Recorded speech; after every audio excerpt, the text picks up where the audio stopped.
And welcome. Let me put myself in. Boop. This is Life Unscripted. I'm your girl, Jeanette Smith, certified life strategist and mindset coach.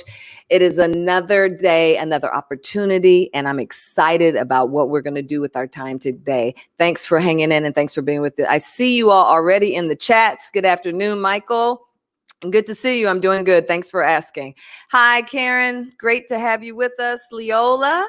Thank you. Yes, and welcome to everybody. Thanks for that radical hospitality I love so much. Tamara, good to see you. Hi, Pamela.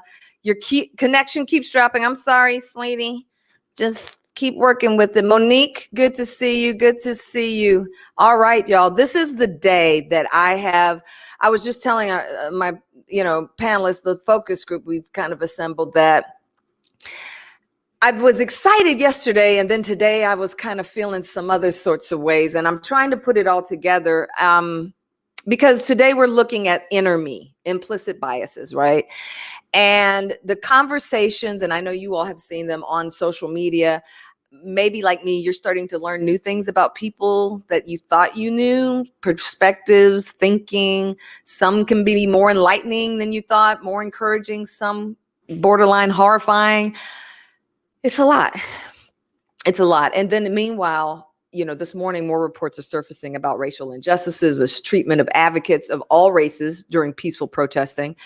And I need you to know that I'm absolutely not for looting, lawless rioting, destroying businesses, property, and hurting people.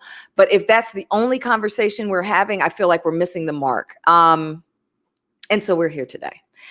I've been bringing you content during this time, trying to help us navigate the spaces and places of unrest in our communities, in our world, and even in our own mind, to be quite honest. And one thing has kind of become evident to me, that we cannot presume to tell other people how to feel, act, or be if we've never really done the work to see what's under my hood. Like, a lot of times, by human nature, we judge ourselves based on our good intentions. But the real stuff that's in there, that stuff that's way down deep, stuff that we might not even know about. That's why we're talking about implicit biases, which, by the way, everybody's like, what are you talking about? Hey, yes, and Nalabu in the background. For those of you who are new to me, you'll see a little puppy running through. She's our mascot, and just let her do what she does back there. Hey, Lisa, good to see you. So yes, Jeanette, what are we talking about? What do you mean implicit biases? We're talking about our attitudes, our stereotypes, things that affect our understanding, our actions and decisions from an unconscious place. Okay. And so what I did was, and I actually, my guest for today, Vasavi Kumar, I was talking to her. We were having this great conversation. We were dealing with the pandemic. Let's help people get through the pandemic. And then in between that time and now, a whole nother set of things pop loose. So would you all get your emojis and comments and radical hospitality together and help me welcome my guest for today, Vasavi Kumar. Hello, beautiful. Oh, thank you. I do feel beautiful today. I'm wearing like a new crop top. I feel Come like, on, girl. Yeah, I feel good. I'm grateful for life right now. I'm grateful for everything that's going on right now, to be honest. Yeah.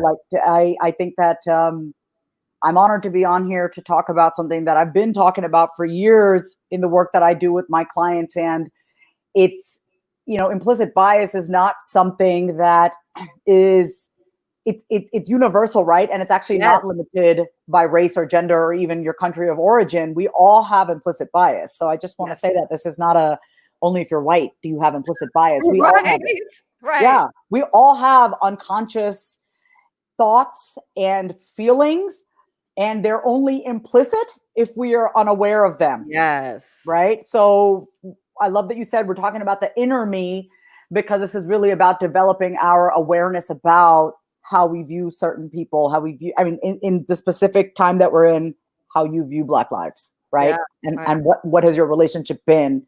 If you are someone who associate frequently criminality with Black people, which you don't even realize that you're doing it, that's an implicit bias. But now is the time that we really have an opportunity to be like, oh, shoot, I do that. Yes. And instead of judging it, being like, where did I learn that from? where did that come from? Absolutely. Yeah. Absolutely. And I love that. And I wanted to ask you because I'm familiar with you, you have a personal perspective, because I think as we're looking at Black Lives Matter, I think Black and brown communities alike are starting to, because listen, the protesting here has carried over into other countries. Everybody's up about why are we being treated the way we're being treated, and it's particularly around non-white, right, communities. So just share from a personal perspective. I know you work with your clients as a licensed therapist, you do that, but from a personal perspective, what is your investment in this? From a young age, I was very cognizant of being the other. In kindergarten is my earliest memory, playing in the sandbox. And I remember my classmate said to me, "You can't be in the sandbox. Your skin is like doo-doo." Wow. Yeah. Doo-doo, doo-doo. Like, those were the exact words. And I remembered at the age of 5, we're in kindergarten. At 5 years old is when I became super heightened with my awareness as far as there is something wrong with me, right? Because it wasn't like your skin is beautiful like chocolate, come join us in the sandbox. It was, you're not allowed to be in the sandbox because your skin is brown. So in that moment, it was like, and as children, we do this. The whole world revolves around us as children. Yeah. So if something happens, we take responsibility for it because our worlds revolve around us because our egos haven't formed yet, right? So everything is personal. Absolutely. So I do remember at that age being like, something's wrong with me. And then also, you know, my mom, I'm very grateful for my immigrant parents. My mom, you know, she still wears a red dot on her forehead and she never removed it when she came to parent teacher conferences and kids would make fun of her. Yeah. And at a young age, I was ashamed of my mother. Like I wouldn't want my mother to come to school. Right. I'd make her wait out there so people didn't have to see her. And my mother is a cardiologist, by the way, right? She's an educated woman. She's a financially independent, financially successful woman. And I was ashamed of her. Yeah. Because I was made very aware of the fact that there was something wrong with me and there was something wrong with my family because of what we look like, or because my name was Vasavi. Yeah. You know, and yeah, I'm personally really invested in this because while I do not have Black skin and I can never, ever even imagine what it's like, I have an understanding, though, of the pain of what it feels like to feel different and to feel like I don't belong here. And to, you know, as I got older, one of the examples was, you know, back in the day when I used to drink, I'm a recovering addict and alcoholic. Mm-hmm. You know, going to bars with my friends. And the first thing I would notice is like, there's so many white people here. There's nobody that looks like me. Like, these are things that I would look for. Right. And so just having that heightened awareness of like, I don't belong here, or I feel different compared to everybody here. I know that feeling. I never felt like my safety was threatened ever. Right. I got to be honest, but I definitely was aware that I don't look like you and I have to be a certain way for you to take me seriously, right? I'm also very blunt when it comes to the fact that although I'm a brown woman, I am a very privileged brown woman. I went to an Ivy League college. Both my parents are white collar professionals. We never had to worry about money. I had access to the best education. I never really had to worry about, do I have access to this? I had everything. So there is a lot of privilege. I have benefited from our systemic oppression, and the system was not intended to keep people that look like me down, and I'm aware of that. Yeah. I think the layers that you're discussing are the places where we're having the trouble, because people will say, you know, well, you went to an Ivy League school, you went to da-da-da-da, what are you complaining about? You know what I mean? And you can have opposing truths. I've had a good life. I've worked network television. I've had a good life. And still, yes, I have felt threatened personally. I have been mistreated. You can have both and. It's not that just because you have a certain amount of money or you have a certain career or that all of a sudden you're absolved from, you know, mistreatment. And so we have assembled a group of people, and I'm working hard to get one of our key people. She's the reason why this idea kind of blossomed and bloomed in my mind. She's having a hard time getting into the Zoom. But I assembled them, and for many of them, their only connection to this whole thing is me. There's a couple that I just met like today, and then there's, but the rest of them know me. But here's what I know: even in that space, I realized as I was putting them together that we may be on very opposite ends of certain spectrums, even though we have a common connection. And I think that's what we're seeing a lot on social media when we're finding, and I'm with you. I'm glad for this time, because it's conversations that needed to happen. We needed to quit pretending. We needed to get it all out. But it's funny when you scroll and you go, I never knew that you thought that. Okay. Mm-hmm. Okay. And we start to look at, why was I friends with you in the first place? I had a girlfriend that said to me today, she goes, my childhood friend, we were drinking buddies. And now that I'm seeing, like, this is who you, like, this is how you think. Like, this is where we are. Right. This is where you are. It's like, we really don't think the same. And it's not about unfriending someone because you don't think the same, but it's really like, oh, so that's how you value humanity. Oh, I'm not really sure if I can get down with that. You know what I mean? Like, oh yeah, sit right with me. Oh yes. I mean, there's the button where you go see friendship, because you want to go back and go, let me follow the trail. Like, how did we get here? And I will tell you, and you're a coach, you're a therapist, I'm a coach. I've been telling people, listen, just be very thoughtful and divinely led, and from my lips, about what conversations you even get involved with. Because some may be fruitful and some may not. And I almost feel like with what's going on, introspection is kind of going to get us a lot further right through here, because a lot of emotionalism is what's bubbling up to the surface, and that's cool. And people need to be able to express themselves, and we live in a country where we should express ourselves. But then what comes after that? Patrick says the time is giving us a great discernment about those around us, as well as about the things in us. And that's what we're getting to today. And I want to bring in our panel. Again, this is the safe space that we create, because this is a very open. I could have done this on Zoom and all that. I'm going to do right out here where we're having all these other conversations. So this is their safe space. They were promised, and I will fight to the death to allow them to say whatever they're feeling and share whatever came up on their bias test. Now, I posted the link in the header. If you would like to take Harvard's implicit bias test, they have it for several categories.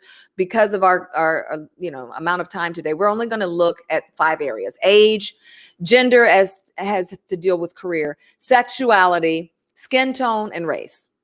Now, as we talk about the findings of these tests and things, what you need to know is that nothing is 100%, nothing is 100%.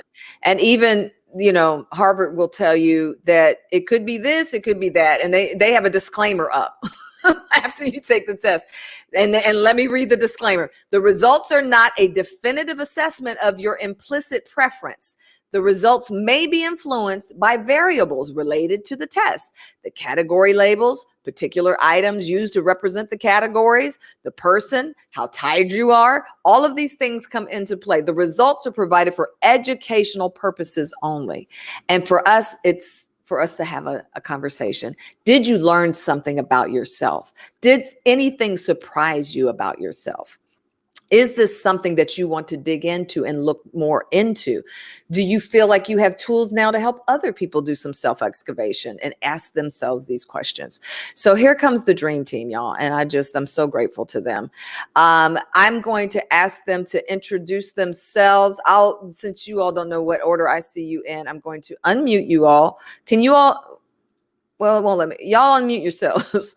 And there you go. Yep. There you go. Okay. So then we're going to start with Sue, who I call Sue John. Introduce yourself. Hi, I'm Sue. I left a 31-year TV news career in August to teach high school broadcasting and video production. Great. Okay. Let's move over here to Mr. Wade. Hello guys, I'm Wade Dunn. I'm my managing partner of a streaming company called the Streaming Center. I've been doing online broadcasts for about well over a decade. So travel a lot around the country and around the world, helping people get their online broadcasts up and running. Great. Down to Mr. Reginald Grayson. Hi everyone. My name is Reggie. I live in New York. Speak up. My name is Reggie. I live in New York. I've done many different things, but for the last 8 years, I've been a residential real estate broker. Awesome. Mr. Daryl Ezell. Thank you. I am a past VP for academic affairs at a college in California. I currently own my own strategy consulting firm, Heritage Solutions, LLC, which is based in Huntsville, Alabama. Thank you. Miss Lisa. My name is Lisa Potter, and I am in commercial insurance. And I used to live in Huntsville, and now I'm in Chattanooga, Tennessee. Very good. All right. Now we're going to move on down to my new acquaintance, Chase. Hi, my name is Chase. I am a hospital chaplain and pastor. Thank you. Thank you. Thank you. Tony Galdi. Hello, I'm Tony. I was a Broadway performer for about a little over 25 years and then moved from Manhattan to Atlanta, and I run a performing arts studio and teach children. Thank you. Miss Eva Jane. Hey everybody, I'm Eva Jane, and I am a beauty professional. I've been a makeup artist for many years and beauty entrepreneur, tools, inventor, that type of thing. Okay. She's being that celebrity makeup artist, invented her own sponge, patent holder, but okay, whatever. Sean, my new acquaintance. Oh, you're muted. You're muted.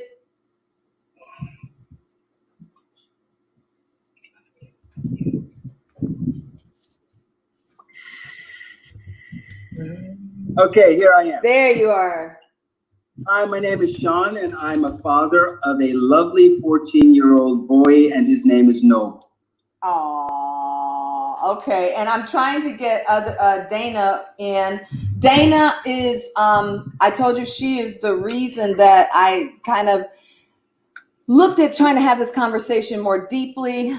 She will tell you she is an ex, I think she was special forces or what, she was in the military, white female in the South who has connections. Her family has connections in Lynchburg, Tennessee to Jack Daniels legacy. And so growing up for her, she shared a conversation with me about just trying to figure out race in the family. She had a family member who was a pastor, and she would ask, "Who are those Jesus ghosts?" But they were Klansmen. She didn't know, like, what are those Jesus ghosts? And so, she shared her story with me of trying to come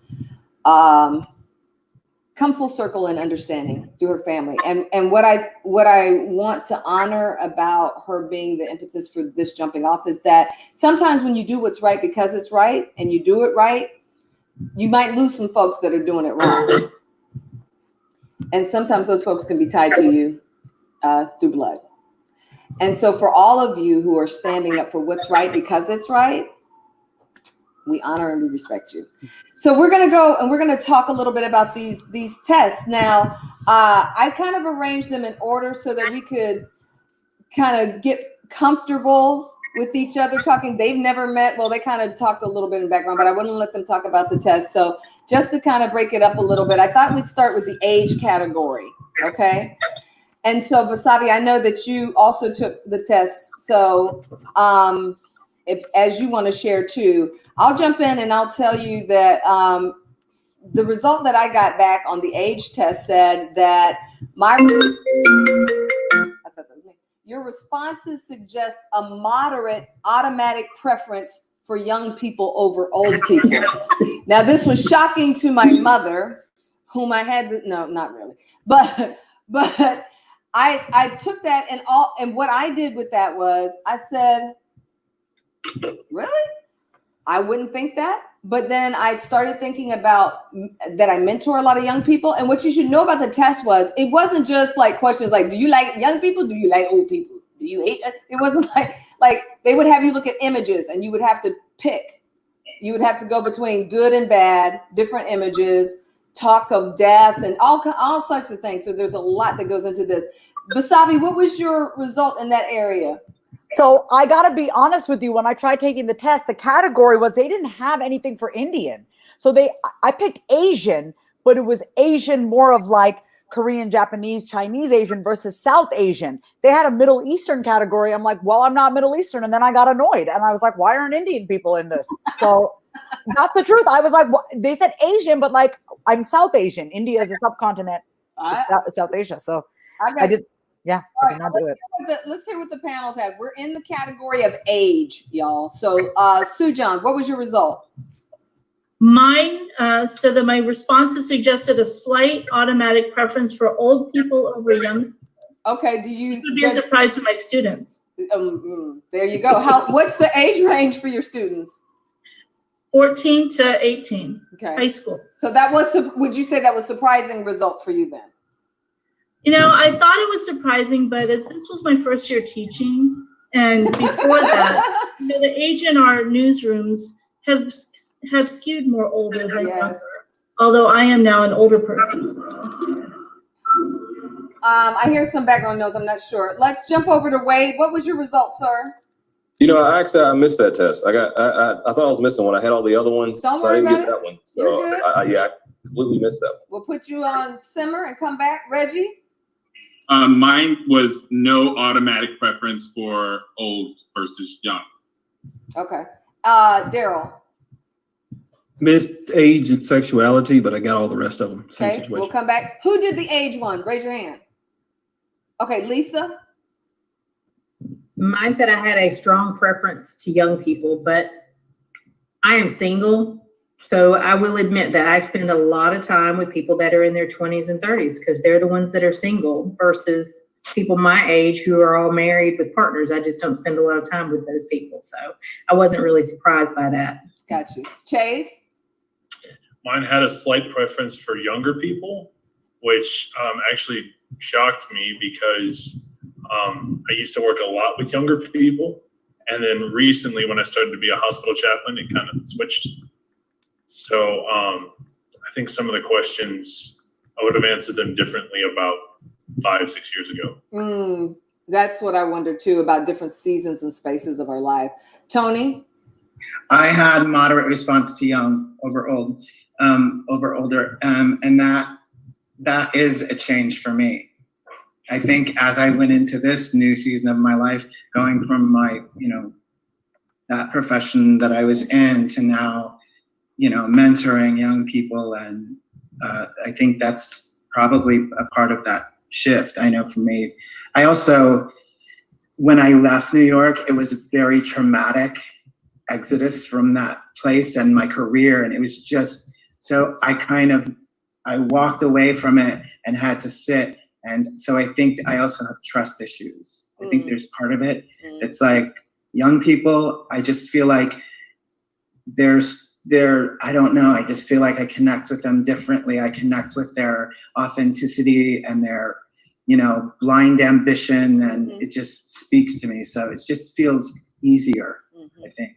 That's good. Yeah, that's some good stuff. Some good nuggets. Eva Jane? I actually had a strong preference for young over old.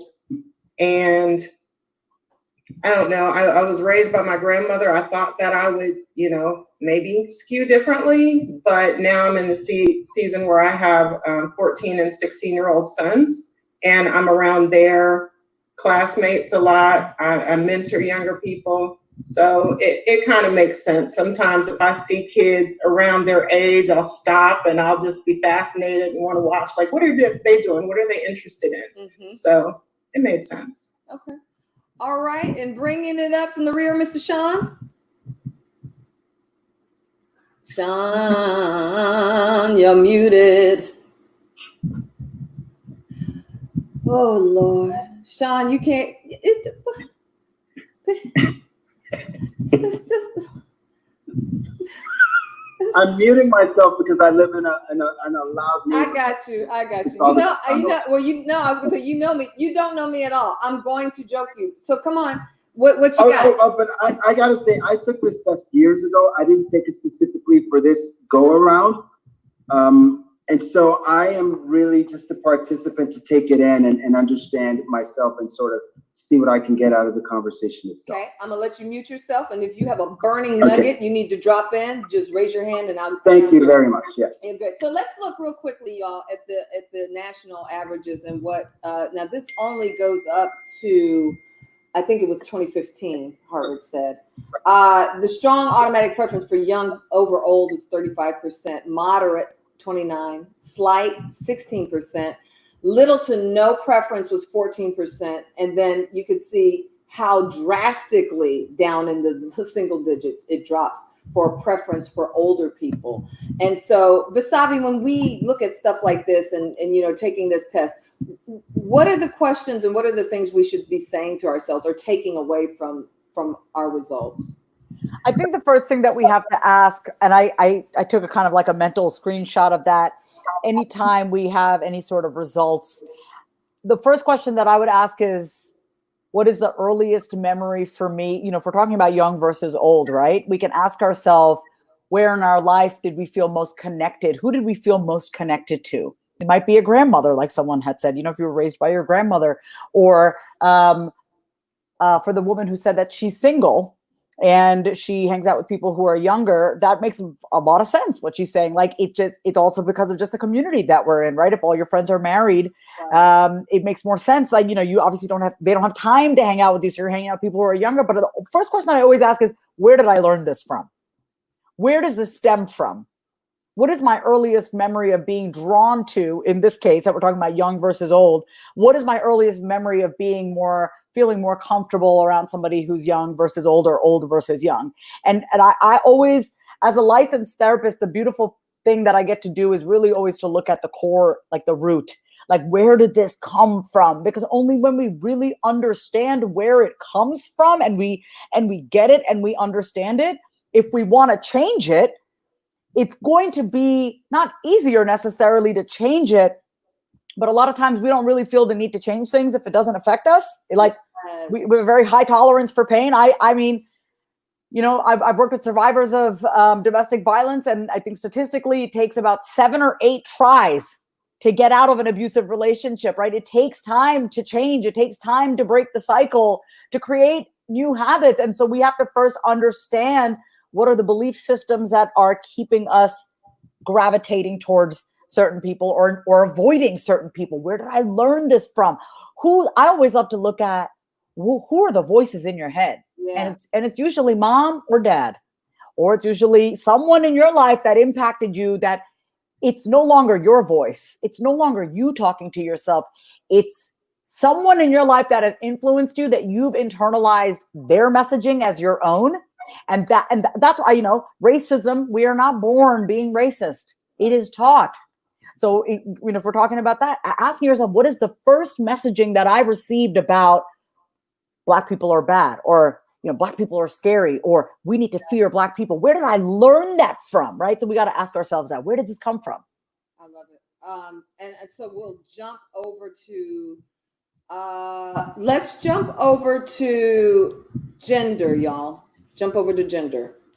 Everything that Vasavi just said applies to every one of these categories that we did. Age, sexuality, gender. And the gender one actually was skewed toward career. I call it traditionalist thinking. Is it mom in the home with the kids and dad goes to work? That kind of a thing. All right. Yeah. So we'll rotate backwards and for results. Eva, why don't you share first? What were your results? Well, I'll share mine first and then we'll go that way. So for gender's mindset, which was a shock to me as a Black female, career oriented, your responses suggest a strong automatic association for male with career and female with family. Now, why? I have no idea. I'm gonna have to sit with that and marinate in that one to figure that one out. Eva? Yeah, actually, I think I did the other one that was like dealing with males and females with career. It was like male science, female liberal arts. So I think I did the wrong one, but it was a moderate. What was your finding? What It was a moderate auto association of males with science and females with liberal arts. So, I mean, equivalently, it's kind of the same arena. Tony? I had a slight association with male with family and female with career. Gotcha. Which makes sense to me because I adopted my son 16 and a half years ago. He's 17 and a half now. So I've been mom and dad so yeah, I think that probably makes sense. Good share. Thank you for coming from your space and place. Chase? I think I also did the wrong one. It's okay. But I scored that men should be in humanities while women should be in science and technology, which is typically it's the flip, right? Yeah, the flip. And maybe it was because you went silent. All of a sudden, everybody went silent. How did that happen? I didn't touch one thing. Hold on, y'all. Don't try to. There, you're back. You're back. Hello? Yep, you're back. Hello? You're back. I had a group of women who are instrumental in my emotional healing. And a lot of them were like, so Chase, like, as a woman, if I told you I wanted to be a pastor, how would that make you feel? I was like, I don't know. I never really thought about it. And they're like, well, a lot of people are uncomfortable with that. They're more comfortable with people who look like you. And so because of that, I think I had a lot of my biases checked. Not healed, but checked. Yeah. Yeah, I get it. Lisa? I also apparently took the wrong one. But my results were that men were academic and women were liberal arts or science versus liberal arts. But I don't know. I felt like the test for me was skewed because I don't actually believe that. So I don't know. I felt like the keyboard test reminded me of the ADHD test.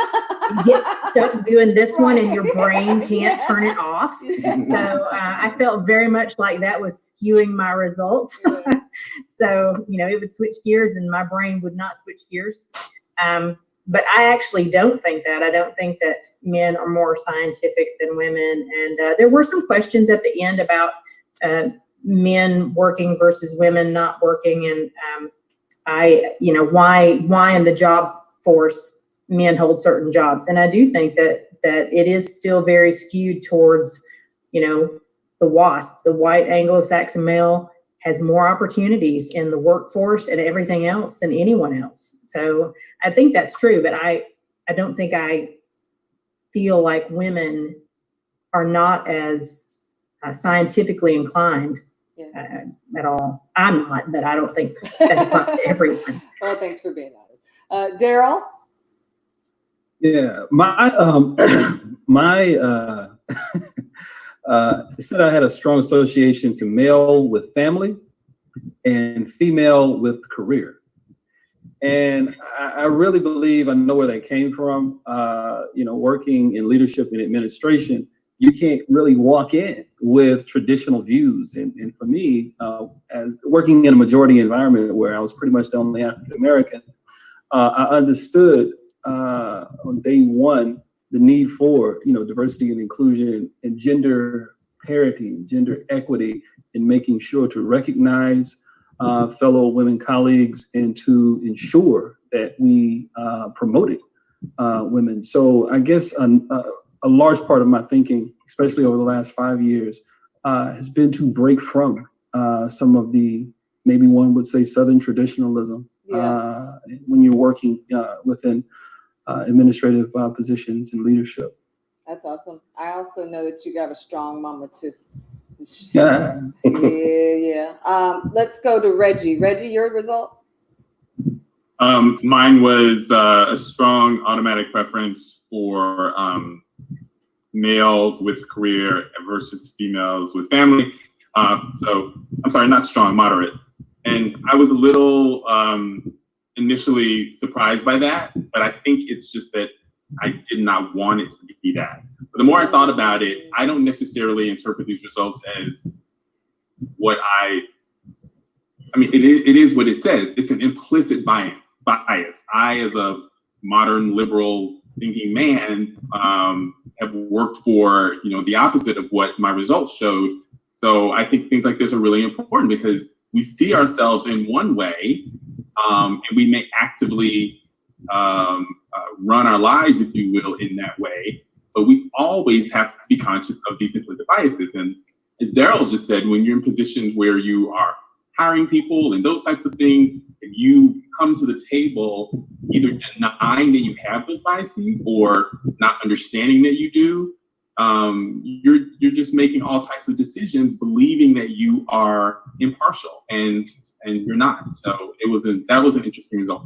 Yeah, that's what I love, and that's what I hope that people, you all watching, are taking in. It's not like you just do it and then you just, I mean, it's something you have to sit with. You kind of have to ask yourself a few questions, like even the thing, like I said, I've been in the workforce since I was like 17. I've seen strong women. I've been mentored by strong working women. So now, was my family structure, go back to what something Vasavi said. My family structure was my father was in the military. My mom was the at-home mom, right? So that was the model I was brought up in. But it wasn't the model that I ended up having around me in mentorship. So I'll have to sit with it, right? Wade, what was it for you? Okay, so in this test, I have little to no automatic association between female and male with career and family. I think I gotta give kudos to my mom and dad. I think growing up, they did some things intentionally with me and my sisters to give us exposure. And I think, then getting married to my wife, I have to give kudos to her also because she kind of continue that, with our kids, we're a blended family. So we have 7 kids total. And we've been very intentional as far as making sure we put our kids in environments that typically, we try to give them exposure. And we always say, we have this saying where we say, you can make more money, but you can't make more memories. So we try to do things where we put them in different environments that give them a diverse experience, right? So that way they can see things and experience things differently. So I think growing up, my mom and dad did that for me. That kind of supports that result. And I think, my wife being also the same way, open-minded and having the same thoughts on how we raise our kids, I think also supports that result for me. Good deal. Sue John. I was very surprised. My response suggests a strong automatic association for male with career and female with family. And I'm surprised because I grew up where both my parents worked. My dad was in the military. My mom was a hairdresser until she died.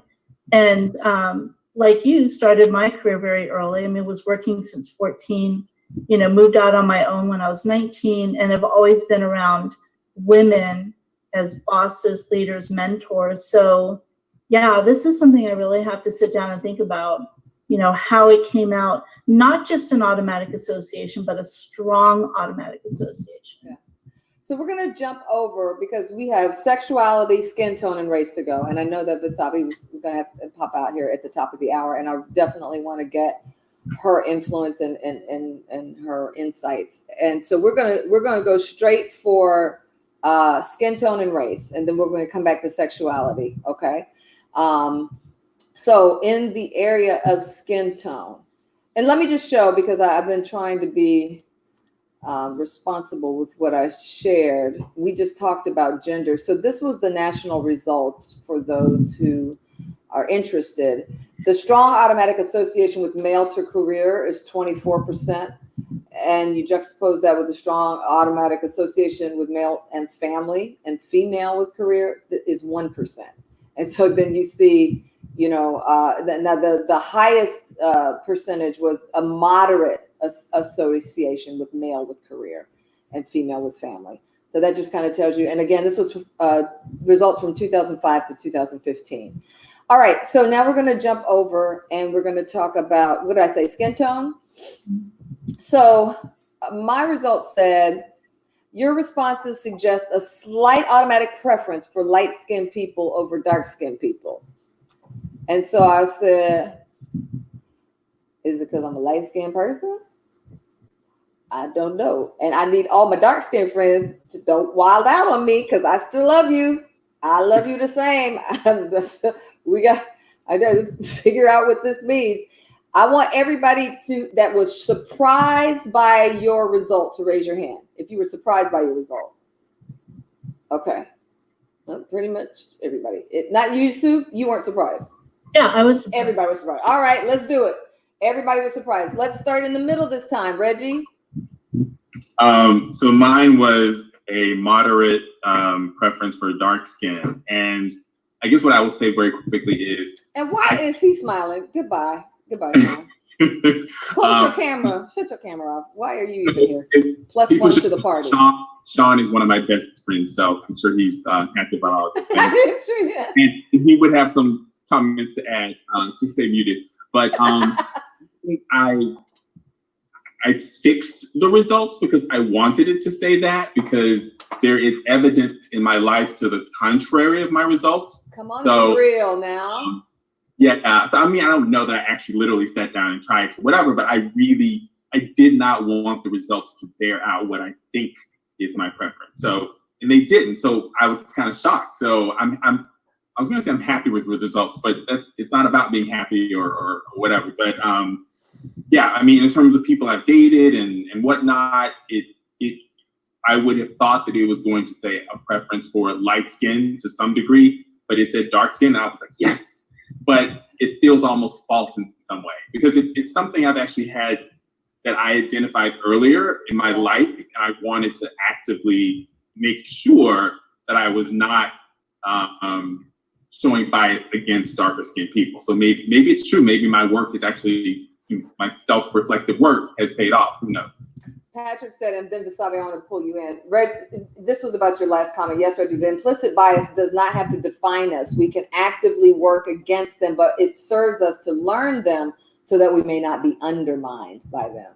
Vasavi, is that something that we do? Is that something that we might tend to do, is try to, I didn't mean to do you like that, girl. Is that something that we try to do? Not in just the test, but in life. We have an inkling that we kind of have this bias, and so we try to work to either minimize it, or we try to work to, overcompensate for it. Well, we don't want to admit the reality of it, right? So what you said about you have a preference towards light-skinned, right? Was it light-skinned? The preference for dark skin. Oh, you had a preference for dark-skinned. Oh, me or Reggie? Well, who had the preference for light-skinned? That was me. Yeah, and so it makes sense to me, right, when I'm listening to it, because in the Black community, just like in the Indian community, I was raised to, every time I got a little darker because I was in the sun, my grandmother would be like, you're getting dark, right? So we're trained from a young age, just when we're talking about skin color, that dark is ugly, dark is bad. And so if the preference is towards being light, it makes total sense. Why? But once we know why, we can be like, I don't want to think like that. I want to love all skin color. I want to accept myself for the skin that I'm in. I don't want to judge somebody based on the color of their skin, but we have to understand what we were taught. So it made total sense for me. You're a light-skinned Black woman. Maybe you were given more, love, attention, preferential treatment because you were a light-skinned Black woman. Maybe you were given messages that you don't want to be too Black. You know what I mean? Because you're lighter, you're a more beautiful Black woman, so we're given messages that, okay, I'm okay as I am, but don't be that. And so these are the unconditioned, unconscious beliefs that we have about what is beautiful, what is not, what is right, what is wrong, what is good, what is bad. And if it's hard for people to look at that reality. It's hard to face that. It's painful when we look at, oh my God, I've been denying humanity in others, but mostly I've been denying my own humanity. And that is really painful to be with. I've been noticing a lot on social media, and I just shot a video on this. I know that there's a lot of images and videos out there about white cops hugging Black children, and I think it's beautiful, but I also think it's a distraction. I think most people do not want to live with the reality of what's going on. We want to see glimmers of hope. I think hope is a beautiful thing, but hope can also be an avoidant tactic to not have to look at the brutal pain of what's right in front of us. So it's really important that we look at, what am I unwilling to be with? What am I unwilling to confront? And it's usually because it's painful. What's going on is painful. Looking at ourselves, looking at how we've been conditioned to think in a certain way and not accept ourselves, and as a byproduct, not accept other people, that is a painful truth. But only when we look at that and we can have grace and compassion for ourselves and our good, bad, and ugly, can we have compassion and grace and empathy and kindness towards other people. Yeah, well said. Well said. Well said. Daryl Ezel. Oh, wow. I think it all depends on the day you catch me with this one, because the skin tone, it threw me off. Slight preference for darker over lighter. I don't really know how to explain it. I feel like I have an inner Morris Chestnut. I don't know.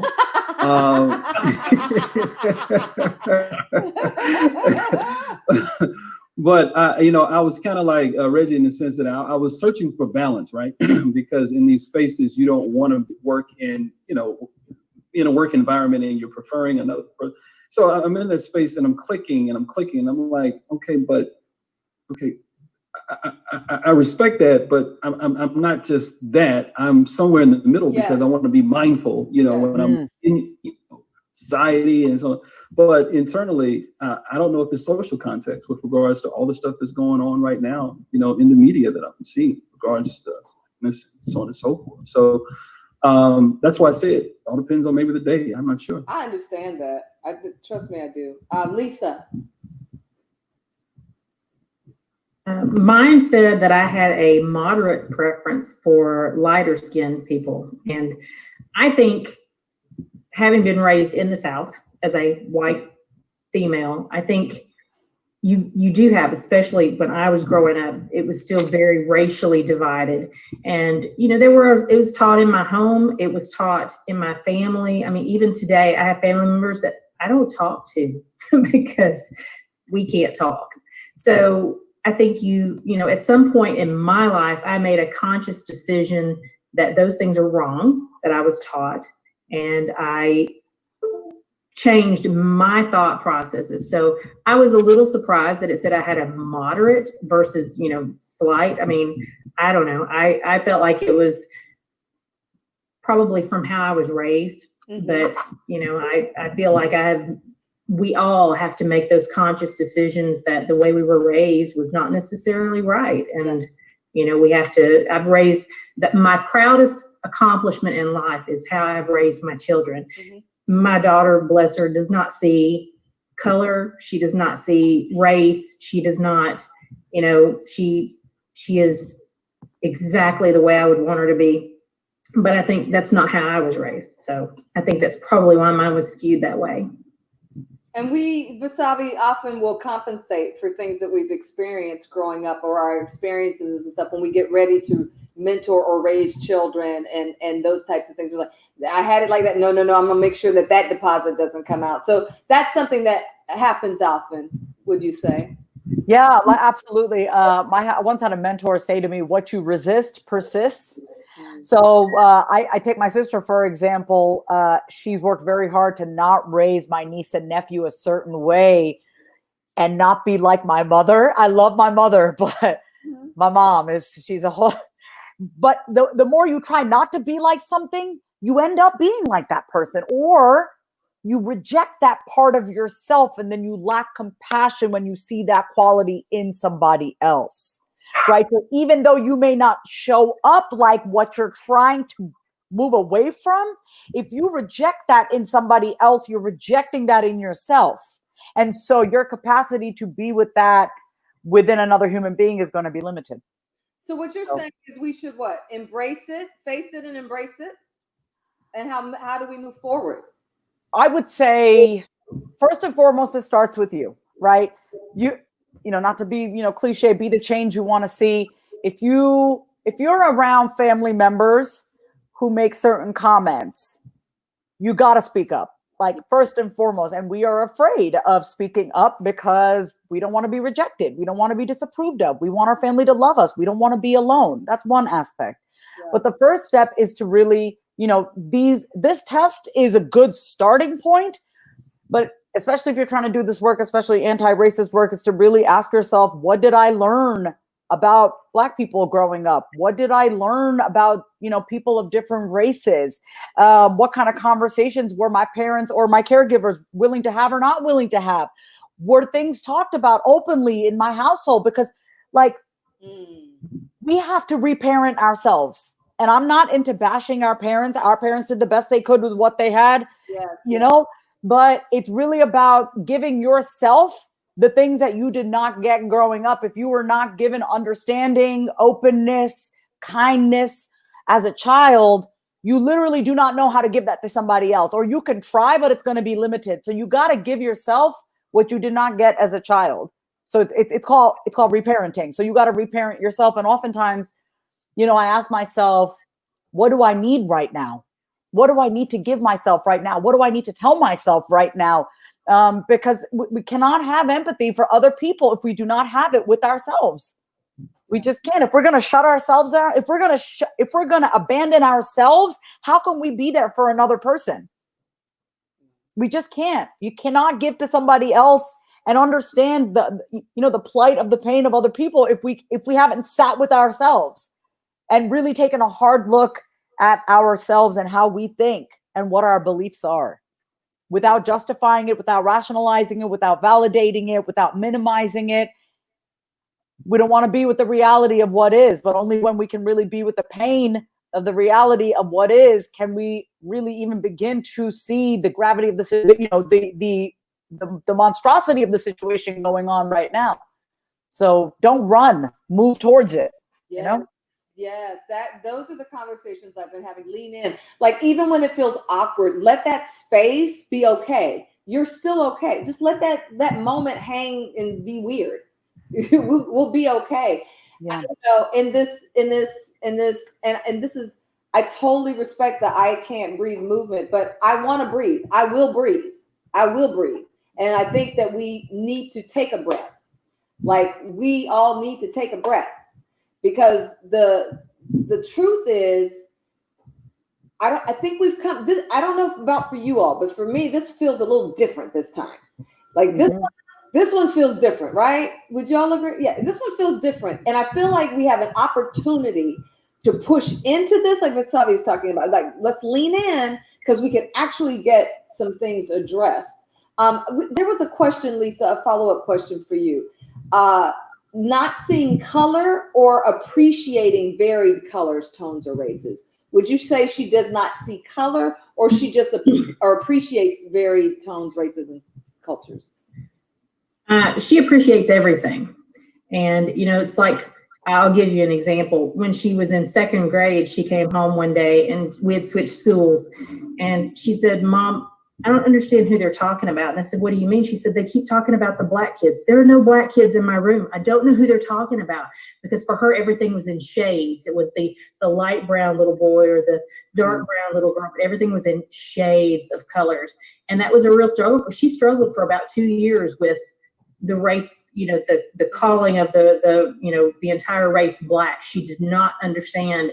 And that is really what shaped her. She's that way today. She doesn't, if you ask her who somebody is, it actually pains her to have to tell someone, she tries. And then she says the Black person. And it just pains her to do that. She's like, "That's awful. I don't like doing that." So I think she sees shades. She just doesn't think any one shade is preferable to the other.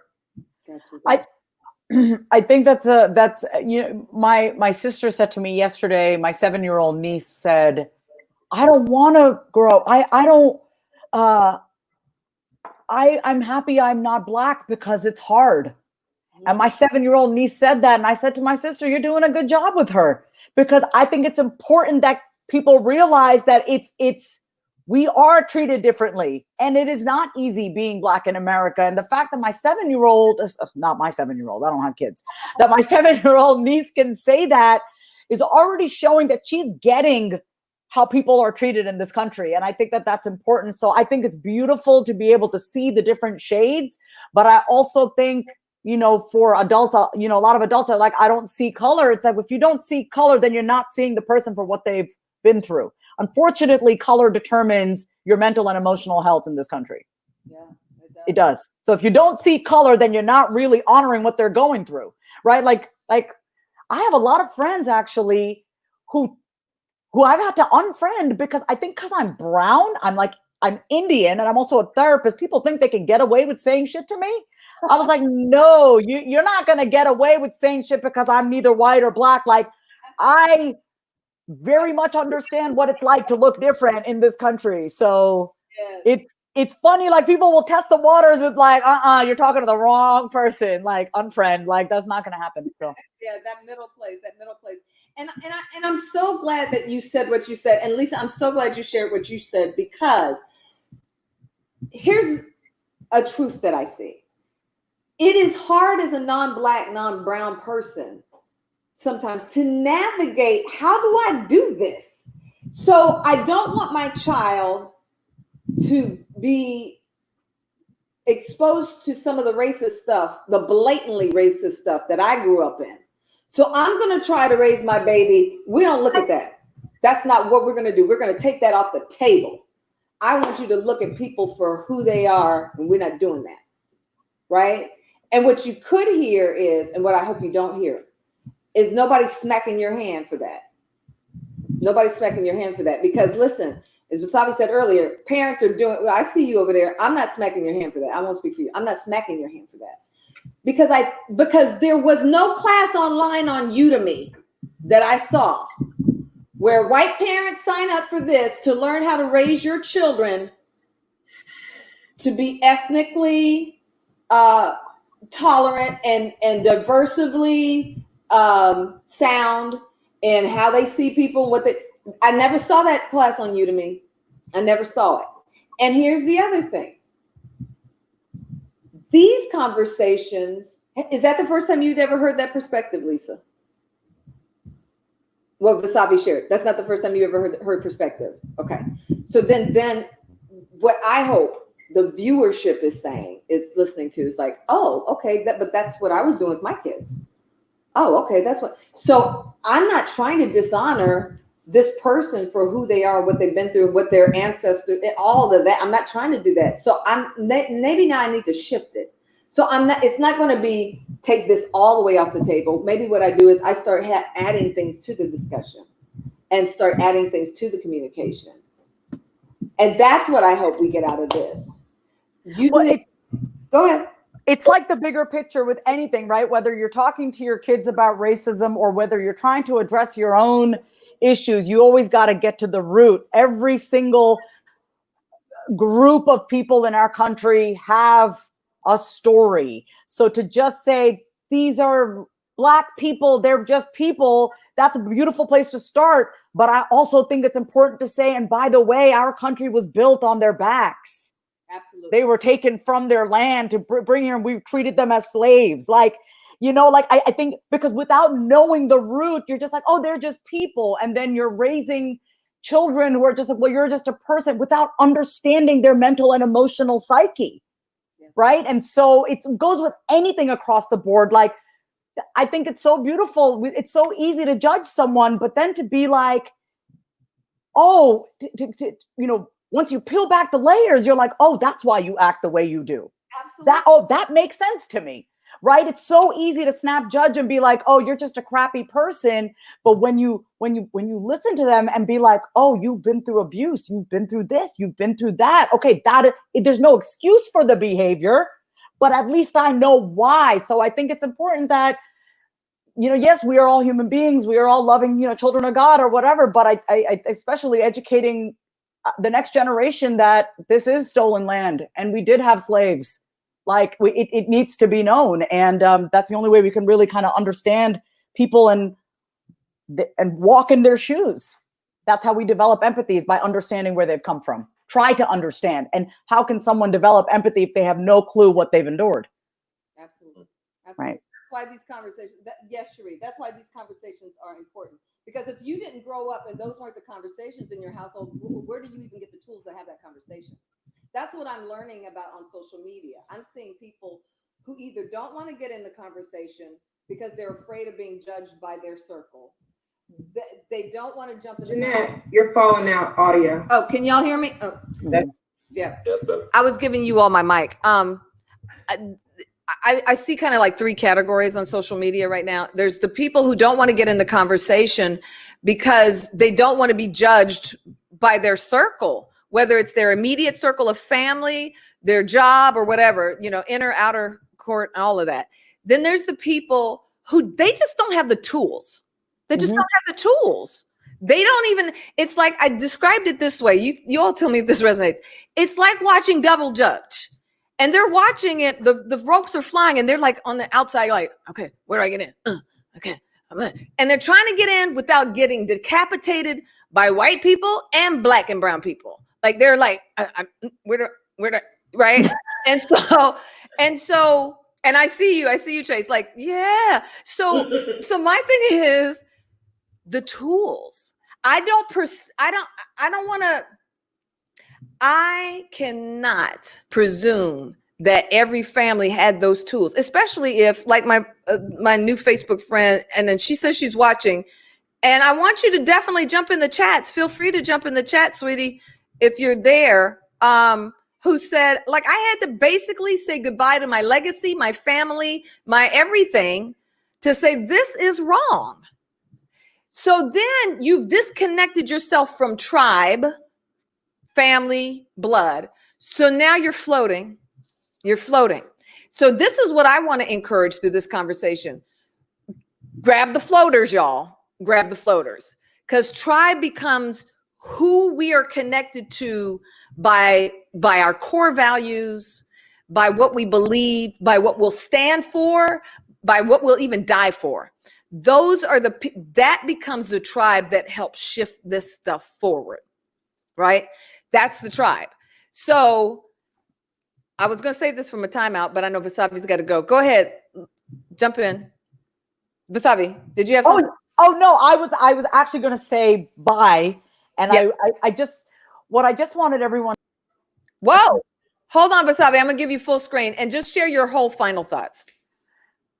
Well, I just wanted to say thank you for having me on as a licensed social worker. I'm a graduate of Columbia, and I majored in social justice. This has been a conversation that I get angry when I think about it. And for any of you who are feeling angry and frustrated, what I want to say is don't stop feeling angry. I think feeling angry is definitely that anger, that injustice that you're feeling is a good thing. Apathy is evil, right? Apathy, looking the other way. If you're angry, like, good.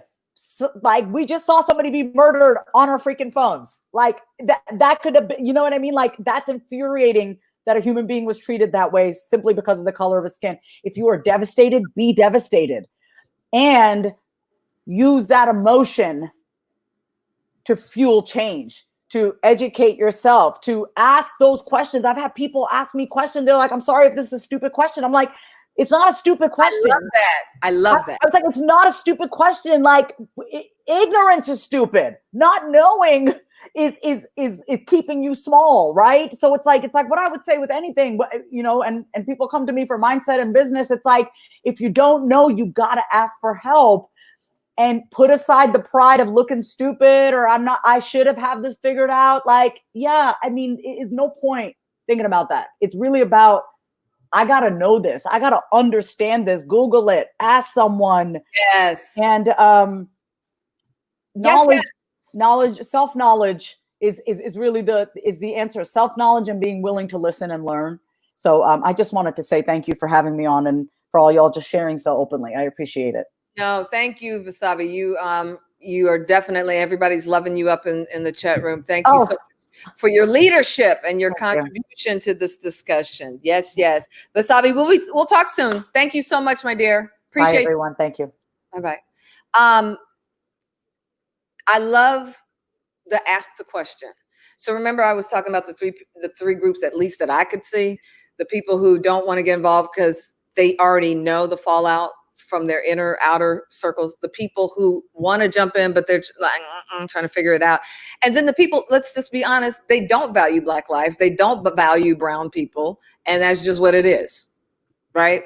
Those are the conversations I discern. I don't even get involved with, because I don't have enough in me to help you with that. I just don't. That's a higher vertical thing that's got to happen there. Let's jump to the race quiz, and we'll take everybody's on this, and then we'll also do the sexuality. How y'all doing? Y'all breathing? Y'all feel okay? Y'all unmute so I could hear y'all. Yeah, we good. Y'all good? Okay. Yeah, we're good. All right. Okay. All right. I'm just checking on everybody. All right. Let's go. We'll start. What did I say? Race? Let me pull it up. All right. We'll start race, and we'll start Wade and go that way. Okay. So race is that I have a moderate automatic preference to Europeans over African Americans. I don't know how I feel about that. I think growing up, you know, my parents, I think, I don't think it was intentional or not, but I remember we lived in the inner city till probably I was like 5, 6 maybe, and then I remember we moved to the county. They had a house built, and I remember growing up, my neighbors had Indian couple on the right side. I had a white family on my left side. Right across the street from my good friends, their family was Latino, and that's how I grew up. And then probably when I got into middle school, we moved back into inner city, and I stayed inner city until I graduated high school. So I was kind of surprised, you know, with the. I'll say I don't know how I feel about it. I don't feel any particular way. I think there's pros and cons in every race.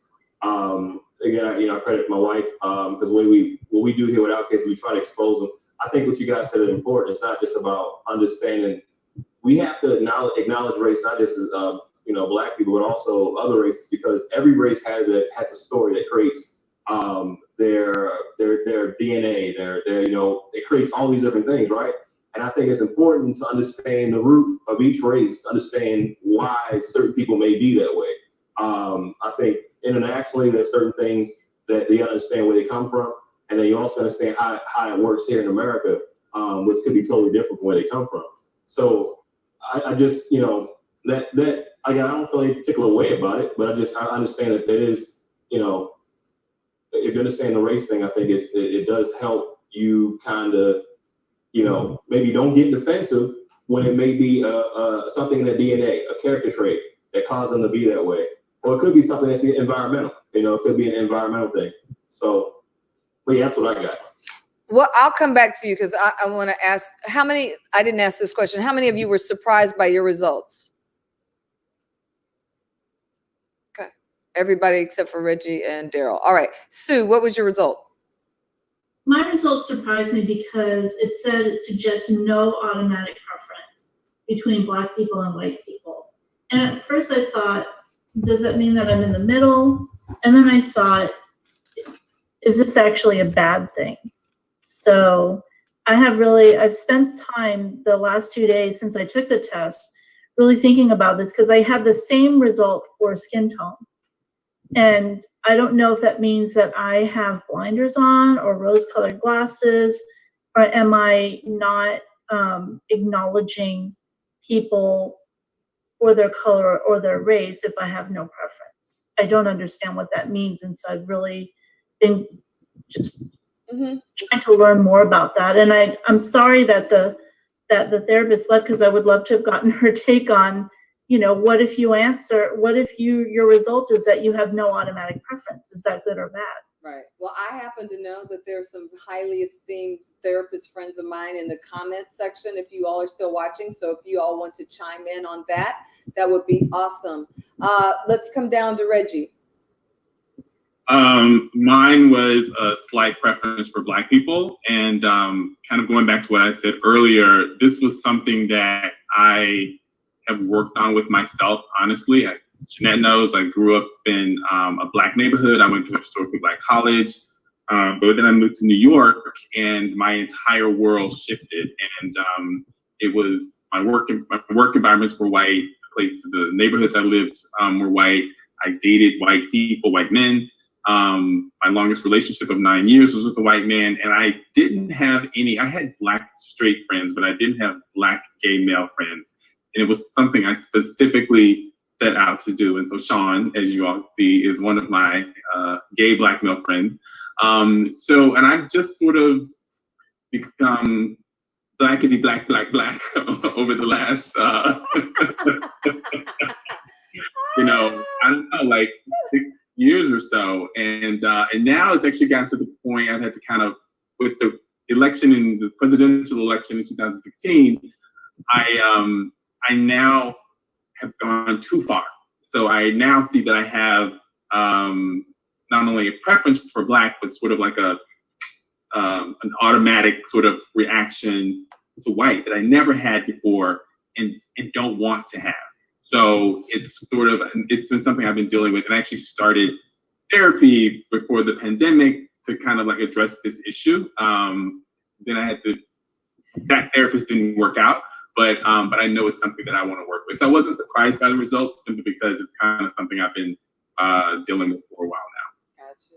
Okay. I'm gonna make the square. Chase. I had a slight preference for European descent, and to be honest with you, I was happy about that because I used to be really uneasy around Black people. Really easy around who? Black people. Okay, and so go back. I'm trying to connect. Maybe I didn't hear you right. I'm sorry. No, I'm getting there. Okay. I'm getting there. And the fact that I had a slight preference was kind of good for me because instead of like a ginormous. Got it. Yeah, like and mainly it was just because of what I didn't know. Yeah. Particularly when my friend was like, "So Chase, you ever heard of code switching?"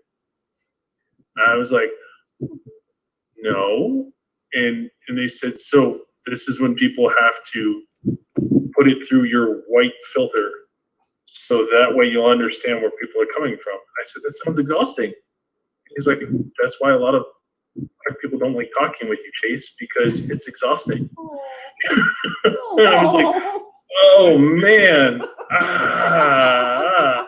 And so he said, "So, Chase, how often do you hang out with Black people?" You're muted. What happened? Oh my God. Chase. Yo. Chase, you're muted. Something happened. And now you're in slow motion. Now you're back. Okay, now you're back. Pick up from the part they asked you if you hung out with Black people. They just said, do you hang out with a lot of Black people by choice?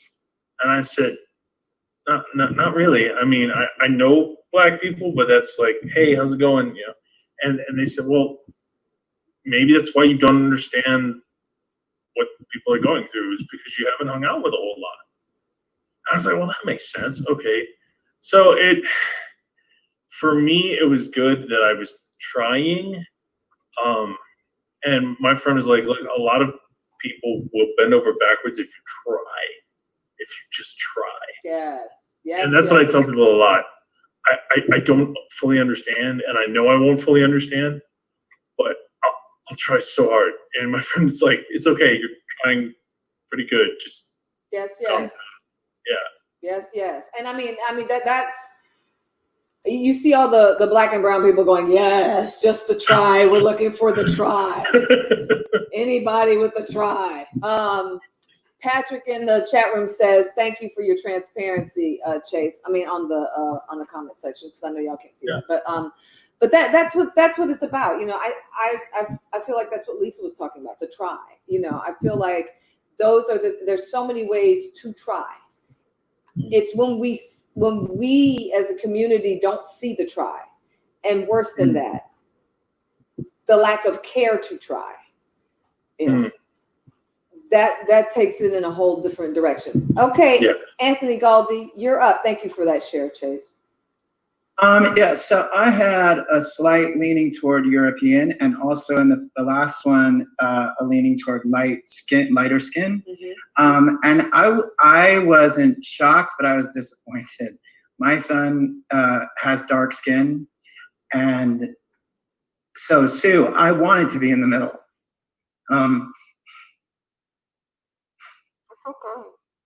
It's okay. Yeah, it just made me realize that societal conditioning is so powerful. Yeah. It's so powerful, and I know, as a gay man, I mean, I'm 52 years old tomorrow. I've been married for 11 years. I've raised this beautiful son. I'm a good person, yada yada.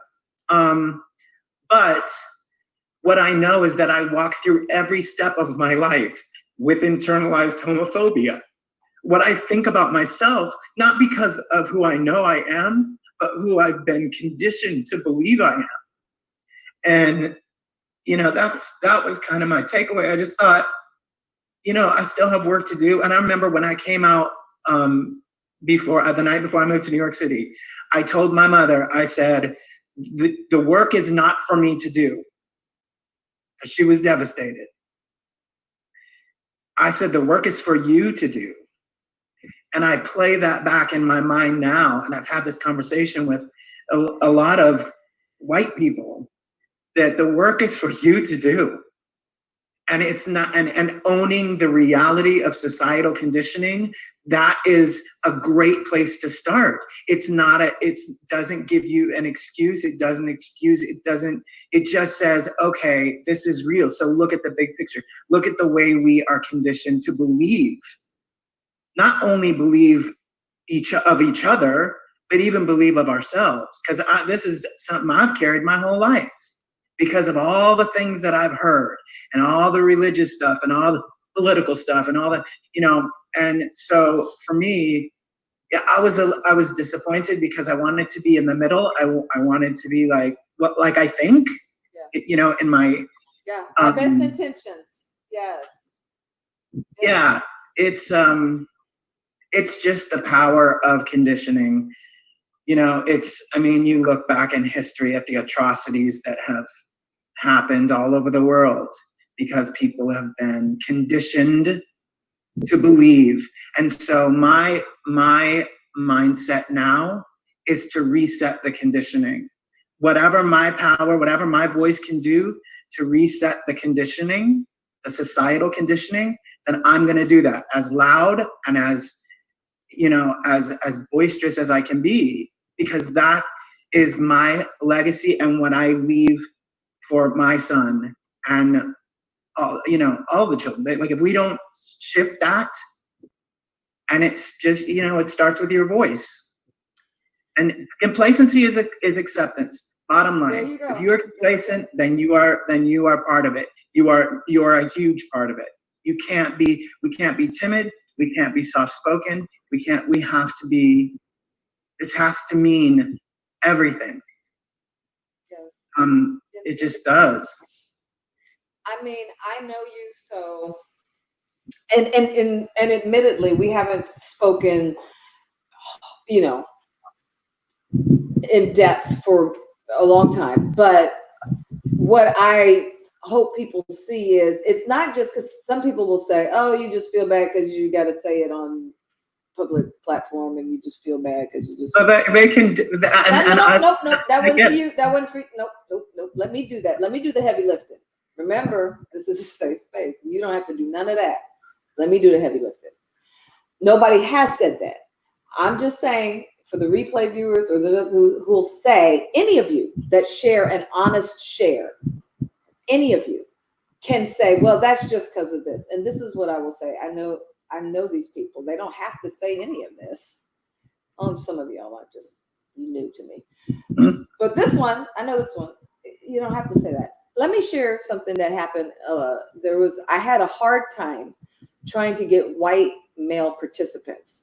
That's how I came into contact with, love your glamour shot, Daryl, came into contact with Chase, because through a friend of a friend, I just had a hard time getting out. Some of it was scheduling. Some of it, people just kind of, honestly, they just never even replied, which was different. Like I sent the invitation and at least like, I'm not interested, or no, I think, I don't know how, but like, you're just not gonna say nothing. Like you're not gonna say anything. So that just kind of made me go, a little bit.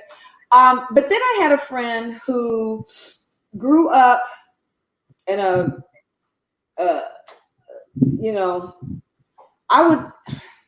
I hate to, what's known as a very racist place.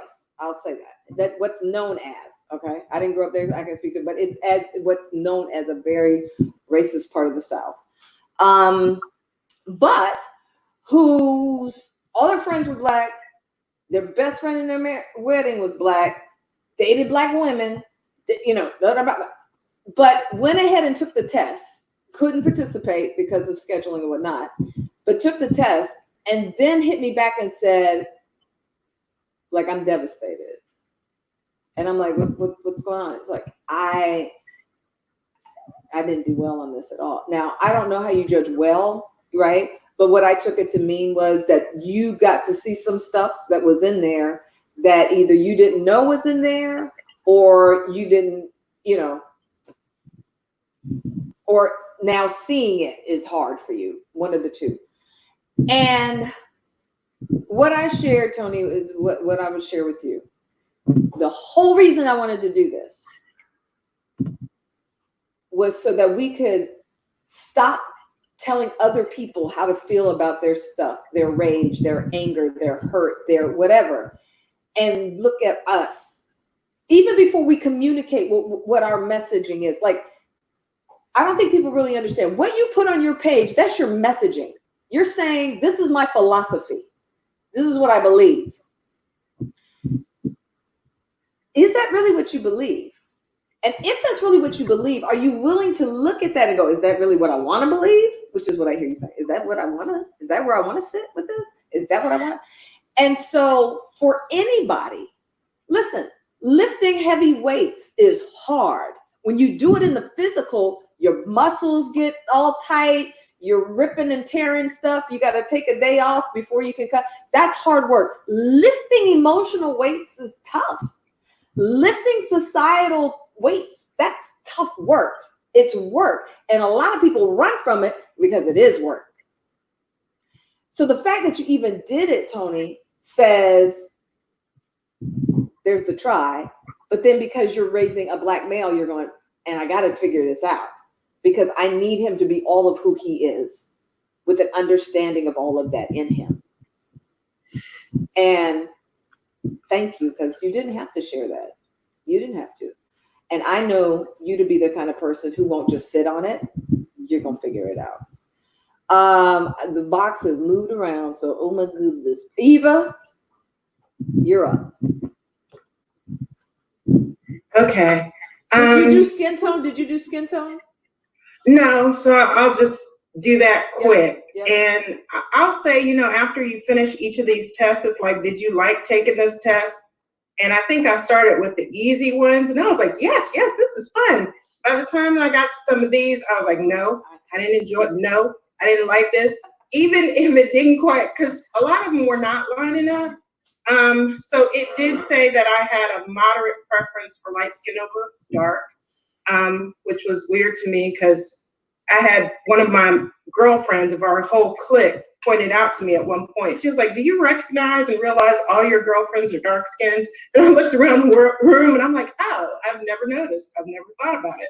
So I really didn't think that that was in me because my grandmother, I was just me and her, and she was dark.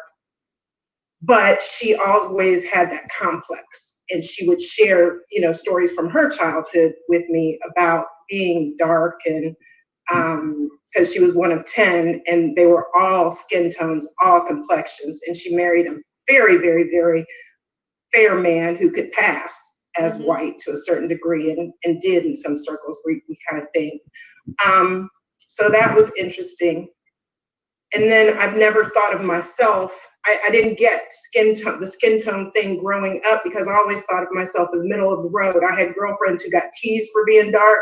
I had girlfriends who got teased for being light. That was never the joke with me. It was always weight. Like, oh, you're so skinny, that thing. But it was never about skin color. So I never really thought about it when it came to me. Until kind of recently, I met my father late in life in my 30s, and he's a dark-skinned man. I never knew what he looked like. My mother was very fair. And then I met my brother, and he was kind of chocolate too. And I asked him after we met, I said, you know, was I what you thought? He said, well, I didn't expect you to be light-skinned. And I'm just like, where did that comment come from? I'm not light-skinned. I'm like brown. I think of myself as, I don't know. So it's always been kind of bizarre for me. So the white black thing, it said that I had a strong preference for white over black, which I mean, maybe I get it a little bit. I used to have, like when I was younger, my cousins used to tease me because of the way I acted, because of, you know, my favorite singing group as a child was Kiss. And they'd be like, why?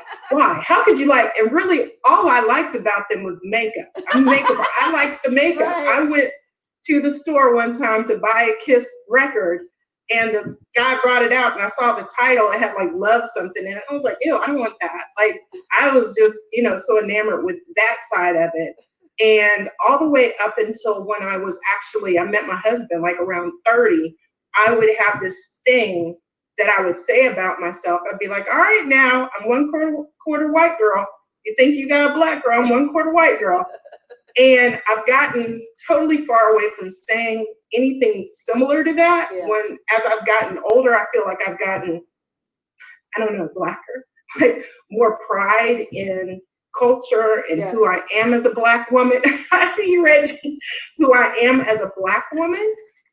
But all through elementary, middle, and high school, we were very integrated in my schools. It was kind of a 50-50 type of thing. So I had white friends, I had Black friends, but really we were bused in high school. So really we lived on the Black side of town. Most of my girlfriends from, you know, the neighborhood were Black, and we kind of went over to this place. And actually, like my other life, I'm a filmmaker too. And we just celebrated, you know, 30 years of my class reunion.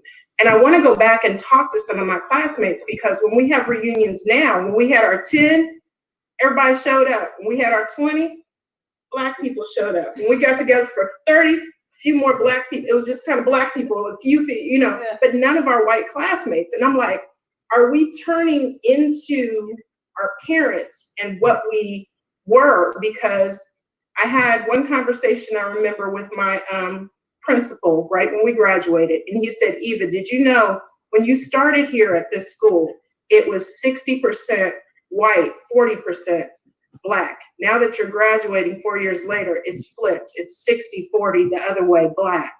And I went back to speak at my high school, and it's all Black.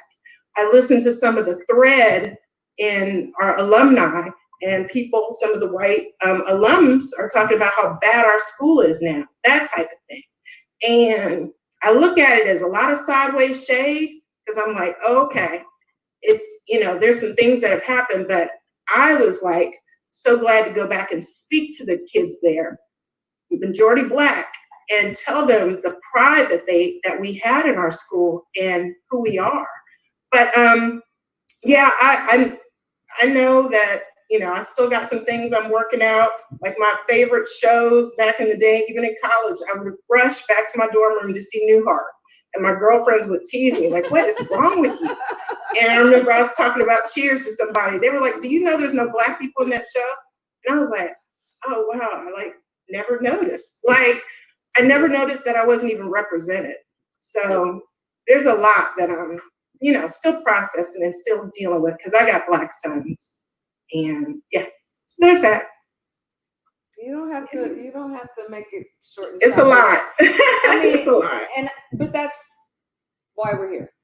Mm-hmm. Because there are, I hope if the viewership stays at what it's been for these shows, there's hundreds of people that will see this, And maybe they never heard that side of the story. And that's why this exposure is such an important part of the healing process and us moving forward. Exposure for a lot of people. Chase was talking about it. Like, I didn't know better. Like, I had to figure this out. Daryl, so thank you. Thank you, Eva, for your share. Daryl Ezel, you're up. So I was in Eva's boat, right? You know, I take a deep sigh because my results, slight preference, automatic black over white. And, you know, I get it. But also, while I was going through it, I felt a bit like Sue in a sense, and also Tony, that I want to be, you know, I want to be balanced. You know, I want to be fair. You know, I want to be mindful, right? But, you know, growing up, you know, in Alabama, in words and perceptions towards Black people, us as Black folk, you know, that played a part in my, you know, social construction. You know, I don't care, you know, which school I attended, had a chance to attend the school on the South Side, HBCU undergrad, and then pretty much predominantly white institutions and organizations and, you know, employment and what have you in those spaces. And have always been in a space where I had to represent. The term that was always used is that you have to be the ambassador, right? You're the cultural ambassador for your community. You're the first person, you're the safe voice. You are the token friend, in a sense, where white folks can be able to have a conversation about so on and so forth, right? So Chase, I get it, you know, from the standpoint of, you know, opening up and trying, because on my side as a Black man, I had to do the same thing, right? You know, because it's language that, you know, is needed, and we have to go back and forth. And taking that test, I got frustrated. I'll tell you why I got frustrated. Because of the associations around career, family, in various words, right? And I'm taking this test, and maybe it's the current social context and the social climate right now. You know, when a Black face comes up, you see the association of a word, you know, ugly or poison or what have you. And I'll just be honest, I was somewhat sweating while I was taking it. And I took the other ones, you know, it was a breeze, kind of like how he was. It was just like a little breeze, just sliding through. And we get to the race section. I'm like, whoa, wait a second, what's going on here? I will say I've had, you know, the hardest time for two reasons in the US. One is because I was able to embrace exposure, travel, you know, go and live outside the US.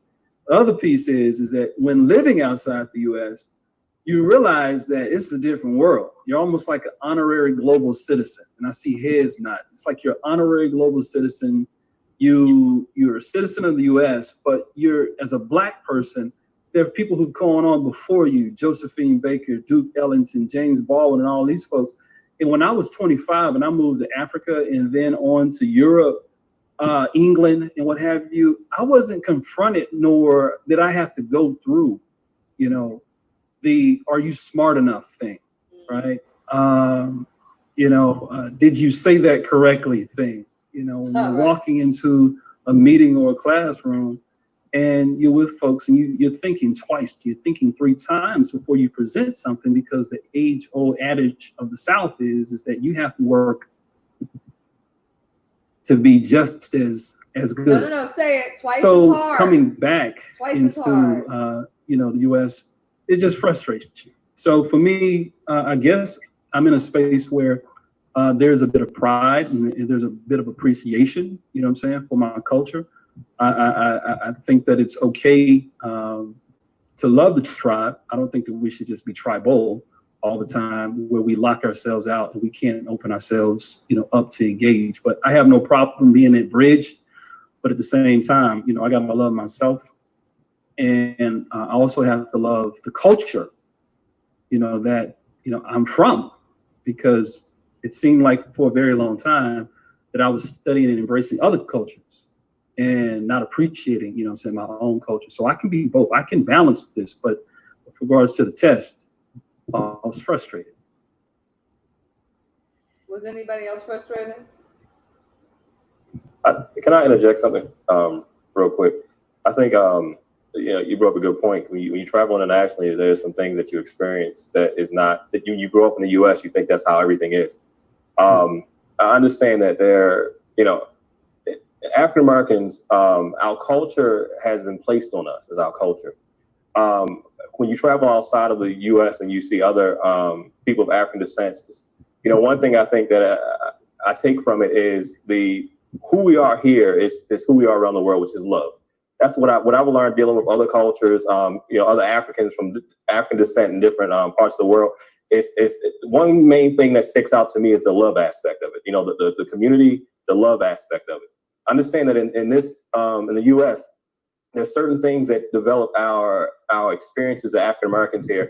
Biggest thing is the average African American median income is $30,000, where the national average is about double that, 60,000. So because of that, I think there's some things that we're dealing with right now in this specific moment.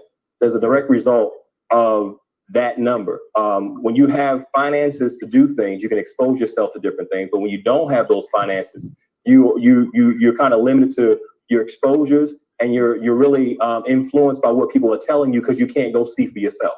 So I think that if we get to a point where financially we can get that median income to where at least at the average, which is double, I think as a community in America, African Americans will start exposing themselves to more things and start seeing different things to kind of understand who we are, not what we're told we are, but who we actually are, because we'll be able to travel and experience other people that look like us that didn't grow up in America to see who we really are. And that'll help us bring it back into our, environments where we live here in the US and kind of, understand that this is who we are naturally and kind of grow on that versus what, the media says, this is our culture, or the music says this is our culture, or what the books say this is our culture. We'll have an understanding of it. So I think what you did is amazing. It's a mess. Why me and my wife are big on trying to, anytime we have to work out of state, out of country, we bring our kids, the ones that can come now. We have, 2 little ones that are still in elementary school.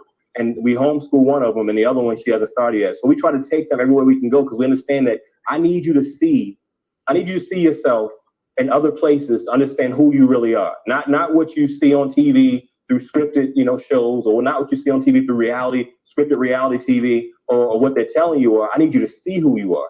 And I think if you can see who you are, you can come back into the environment where you are, be confident in who you are, and know that the limitations that you have are not real ceilings, right? Your ceilings are not based off of your environment, because if you get out this environment, it's a different ceiling somewhere else. So I think it's very important that we got to understand that, that income thing, the financial thing is a big thing. And that's what Dr. King was talking about right before he got assassinated. He was going after the economic part of it, because you understand that is the bridge, if you will, that allow us to do more and actually develop better. So I just want to interject that. I'm sorry about that, Jeanette. No, you don't. You don't have to apologize. That was a great share. I wanted to share something that my Jay says, yes. One of my mentors put out, Lori Beth Jones. She is an author, a teacher in the faith communities, and she put this out the other day. How many of you have seen Little Fires Everywhere, the show? Anybody? With Kerry Washington? Okay. It's about the tale of 2 mothers, a black mother and a white mother. And Lori Beth Jones, who is a white, put this out on. She sent it out to her followers and put it up on her website. In the recent Hulu series, Little Fires Everywhere, a blonde mother berates a black mother for her nomadic life, saying, by way of comparison, I made good choices. The black mother looks at her and says, you didn't make good choices. You had good choices. That line sums up for me the underlying systemic disease of racism in our country. Those who look down on blacks for their inability to, quote, pull themselves up by their bootstraps fail to understand that it's hard to pull yourself up when there's a system holding you down with a knee on your neck, wearing much bigger boots than your own. And I think, Daryl's like, I think that speaks to what you were talking about in terms of, financially being able to support yourself. It's easy to say, I made good choices when you had good choices. What kind of choices would you make if we take you out of where you are and put you over here in another scenario? Then what kind of choices do you make? Yes. Right. And that's all the conversation I really want. That's what I want people to think about. I told the panel coming on, yesterday I was excited. Today I was a little meh, because somebody whom I love, I scrolled through and I saw all of this. It was what Vasavi was talking about when we try to move to the good part. We try to get past, we try to, put anesthesia on this part and get to this other part. And so it was like, looting this and that is wrong, and this is that, and all of this is wrong. It's wrong. And, my kids just want to get back in school, and we just want to do this, and this is, and I thought, okay, but unfortunately, I don't condone looting. I don't condone lawless rioting. I don't condone tearing up businesses where people have poured their savings and now don't have a job to go to, whether it's a Target or a small business.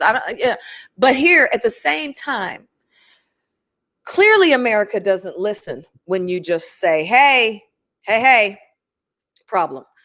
Because then we got to go all the way back to the American Revolution, and then we got to go to the Civil War, and then we got to go to the Civil Rights War, and then we got to go to the women's rights, and then you got to go through all of those and say it was only when people, what's the saying? When you don't listen to people, they yell. When you don't hear them yell, they scream, and when you don't hear their scream, then they act out, right? And so this is where we are. America is acting out, and while we don't understand a lot of things, you might not be able to control a lot of what else is going on. Just turn it back inside. What can I do? What can I do? This is what we're modeling for you. People from all different backgrounds, all different kind of understandings about each other. Going, I got some work to do. Let me look in here and figure out what that is. That's the only way that we can have conscious, courageous, and compassion-filled conversations. Is by first, I did the work. I'm not going to keep looking at you and telling you what you should do or how you should feel and what your anger should look like and what your this should be and what your that should be. I can't do it because I had good choices. Okay. Did you share your results, Wade? I don't think I did. So, yeah, with the race one, right? Yeah, I did the race. Yeah, okay. All right. Who hasn't shared? Lisa, you haven't shared, right? Okay, Lisa.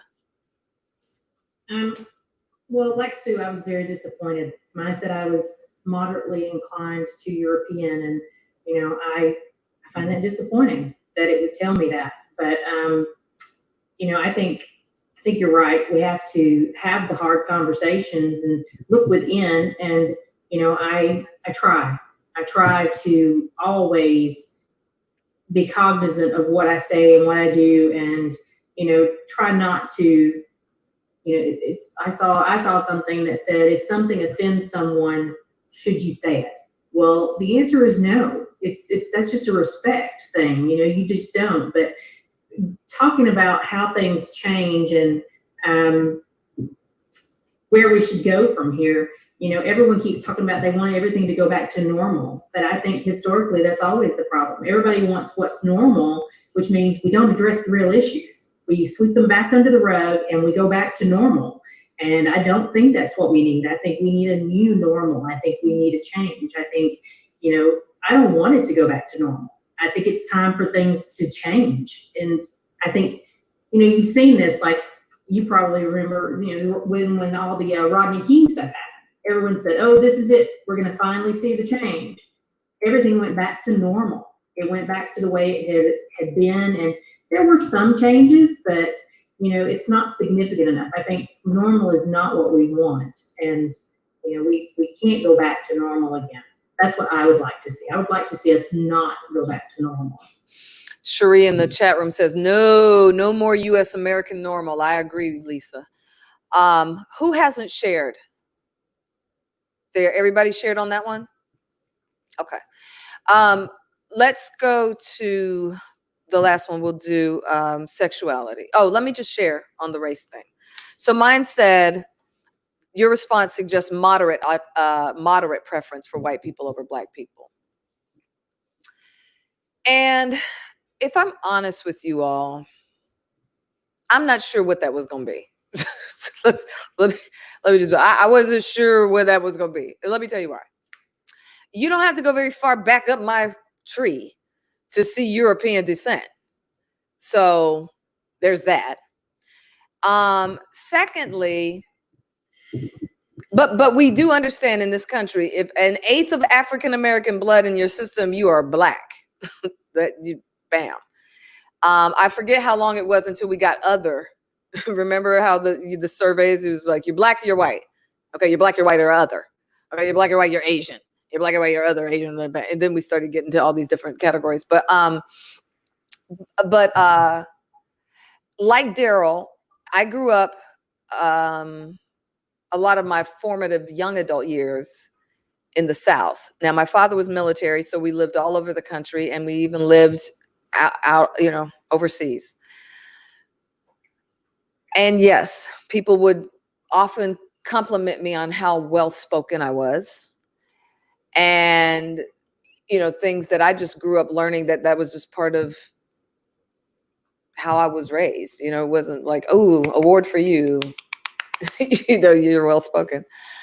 When I got into television in the South in the 80s, I would make phone calls. Sue's shaking her head because she remembers. I would make phone calls. We call them beat calls. I would call around to all the police departments in the different counties and I'd say, hey, this is Jeanette. I'm just checking to see if anything's going on.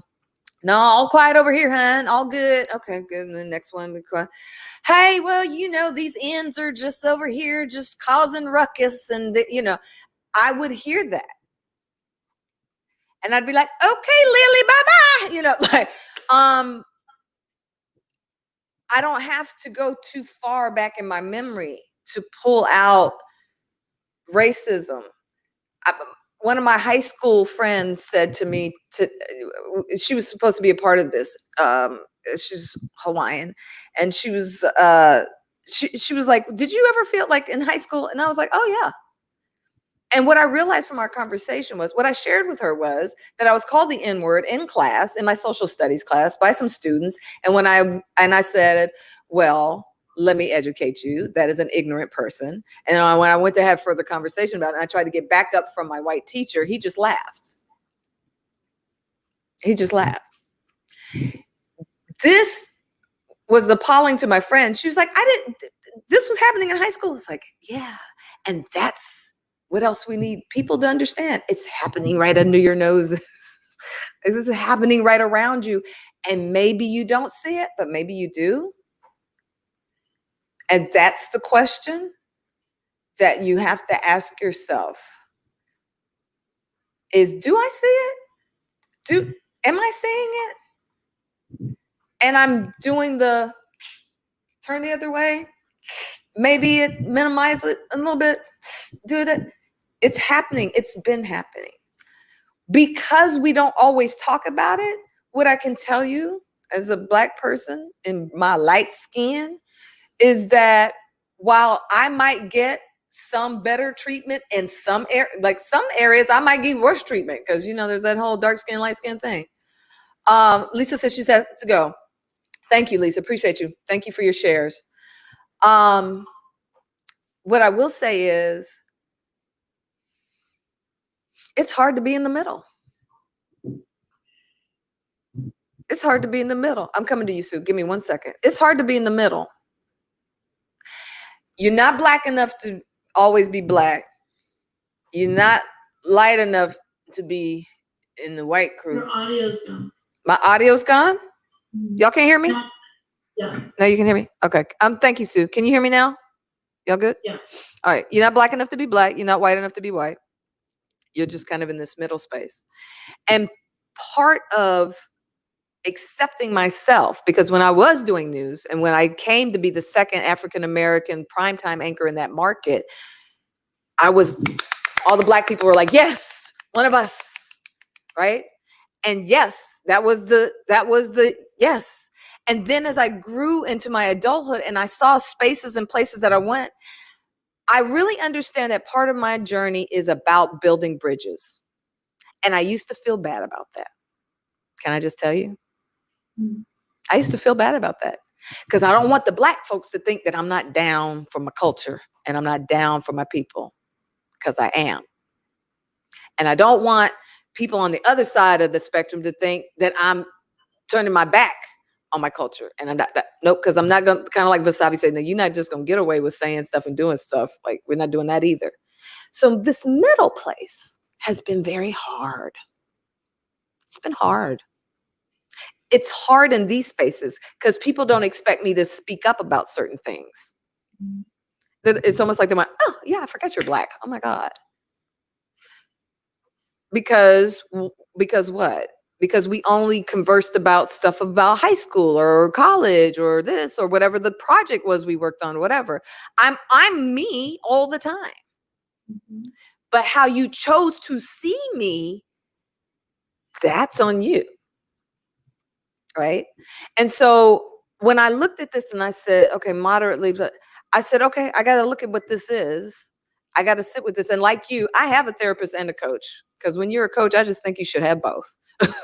And I'm going to, like you said, Sue, I'm going to look into it too. I want to dig into that too. But what I won't do is I'm not going to deny any parts of me for any reason. I'm going to be wholly who I am. And until I figure that out, we're just going to walk it out. Like in certain spaces, like, no, some things, Daryl's laughing, and some things I'm very, very clear. But I will be a bridge builder because I just feel like that's what I'm called to do. And I think if we can do that and we all have the same level of accountability and we all have the same respect for each other and we all own our ish, right? And we all commit to working on our own ish, I think none of us lose, right? None of us lose. Did everybody get to share on that last one? I just wanted to add something. Come on, Sue. So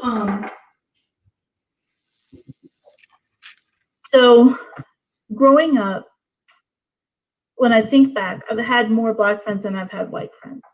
High school, when we were in Huntsville, you and Sharon and then Pat were my three best friends, one white woman, two Black women.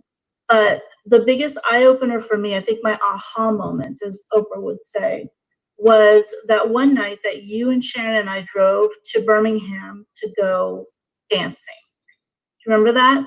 And when we were coming back, it was like 2 a.m. And my car could get to Birmingham on 1 tank of gas, but coming back, we had to stop.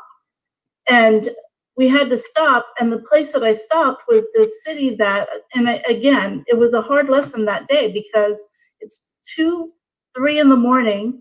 I pull up to this gas station, and I turn around to see if you guys wanted to go in the store, and you're both in my back seat with your coats over your heads. And I said, what are you guys doing? And you said, get the gas and let's get out of here because we can't, this is not safe for us. And I remember that, I'm like, the gas station's well lit. There's a pickup truck. There are guys hanging out. I'm like, no, this is populated. But you were like, just get the damn gas and let's go. So, yes, I got the gas, got back in the car. We're driving, and you're still in the back seat with your coats over your head. And I think it wasn't until we got like 5 miles out, and you finally sat up and you told me why you two were afraid for your lives in the back seat of my car, and I did not understand why. And that has stuck with me. I might not always step in to say, I hear you, but if I am in town, like I live in Seattle, and if I'm someplace where I see somebody being picked on or something's not right, I will go up and try to help diffuse it. Some of my friends say I'm crazy because they're like, you're putting yourself in harm's way. But I just go back to that night in that place, and 2 of my best friends are afraid for their lives. And I can't get that out of my head. So I don't know what that contributes to this conversation, but I think everybody has an aha moment. Chase shared his aha moment was his difficult conversation, but it just stays with me that I don't have to be afraid to go to a gas station at 3 a.m. Unless, you know, as a single woman in a place at 3 a.m, slight risk, but I don't have to sit in the backseat of a car with a coat over my head because I'm afraid for my life. And I don't know what good that did to share, but I just felt really compelled to share that as you were talking. Jeanette, you have always been a bridge, and I really appreciate you. Anybody want to speak to that? I will tell you what I think. I think this. I think that if you went through that and it didn't stick with you, then I need your head checked. That's what I think. But it did. And I feel like in life, we have those opportunities to see. You chose to see it and for it to resonate and have an impression. Unfortunately, there are people who see stuff and they don't allow it to have an impression. And they don't, case in point, George Floyd. We don't allow it to make an impression, and we don't allow it to touch us in a really soul level, right? And so that is what I hope this conversation continues to do. Anybody want to add anything onto just your participation in this? Any aha moments? What I'm really interested in is for you personally, next steps. I'm going to share some things just from one person's mindset about some things people can do moving forward. But for you personally, being a part of this conversation, even you all hearing each other's stories, right? Because we have people of all different type of beliefs and faiths and colors and races and creeds and counts and what's your takeaway? Let's start, Daryl. What's your takeaway? My big takeaway is doing mindfulness work is exhausting.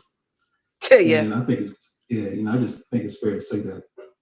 So thank you so much for sharing, because, for me, coming up in the South, to the same way, you don't have to go that far, back into the Rolodex to find someone calling you the N-word, or a group of, folks not wanting to sit at the lunch table with you because, those is too big.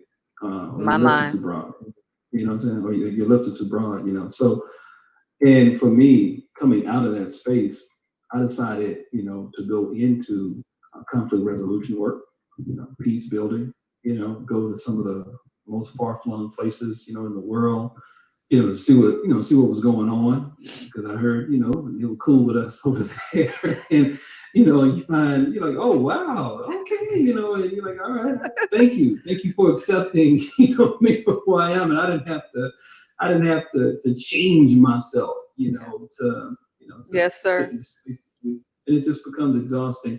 However, I think that through this space of spiritual dehydration, of being Black in America, you have to find ways to restore yourself and not explain, that you need restoration. Yeah.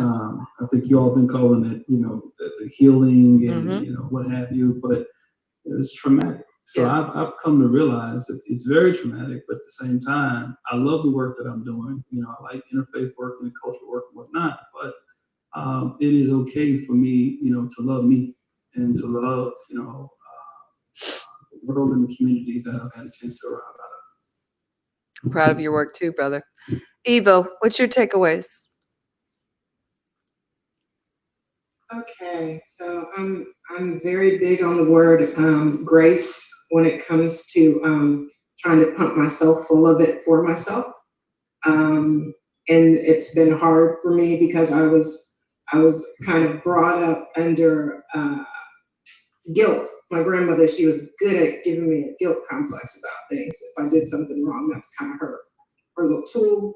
So I really, really work on giving myself grace when it comes to some things. So when I look at some of the results of the test and I say, I didn't think that was me, it's like, okay, give myself grace to work on those things and say, okay, well, maybe look at the whys and everything, but it can become exhausting at times.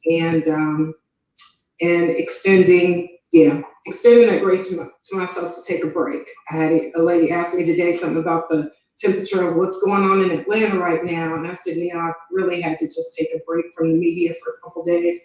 And something kind of crept up in me, almost guilt for not paying attention a little stronger.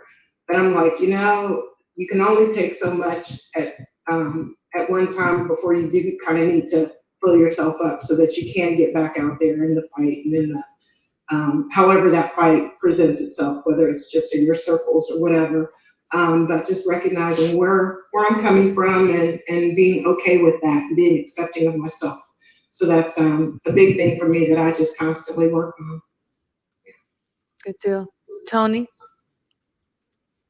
I think it gives me hope, you know what I mean, to hear different journeys and different stories and different and it also makes me it exhausts me because I know that there are people that for whatever reason are just not going to be able to accept the truth, accept the reality, accept what's really happening and what really has to happen. And I think I've tried to live my life just to let my example be what the takeaway is. I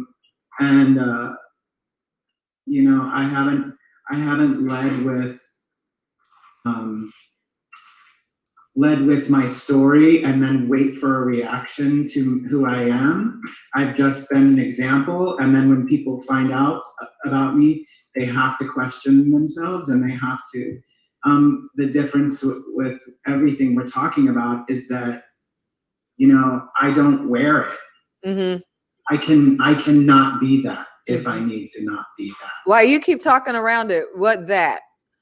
Being gay. Okay, thank you. I'm just saying you don't have to talk around it. I had already said it, so I didn't feel like I needed to say it again. But yes, gay.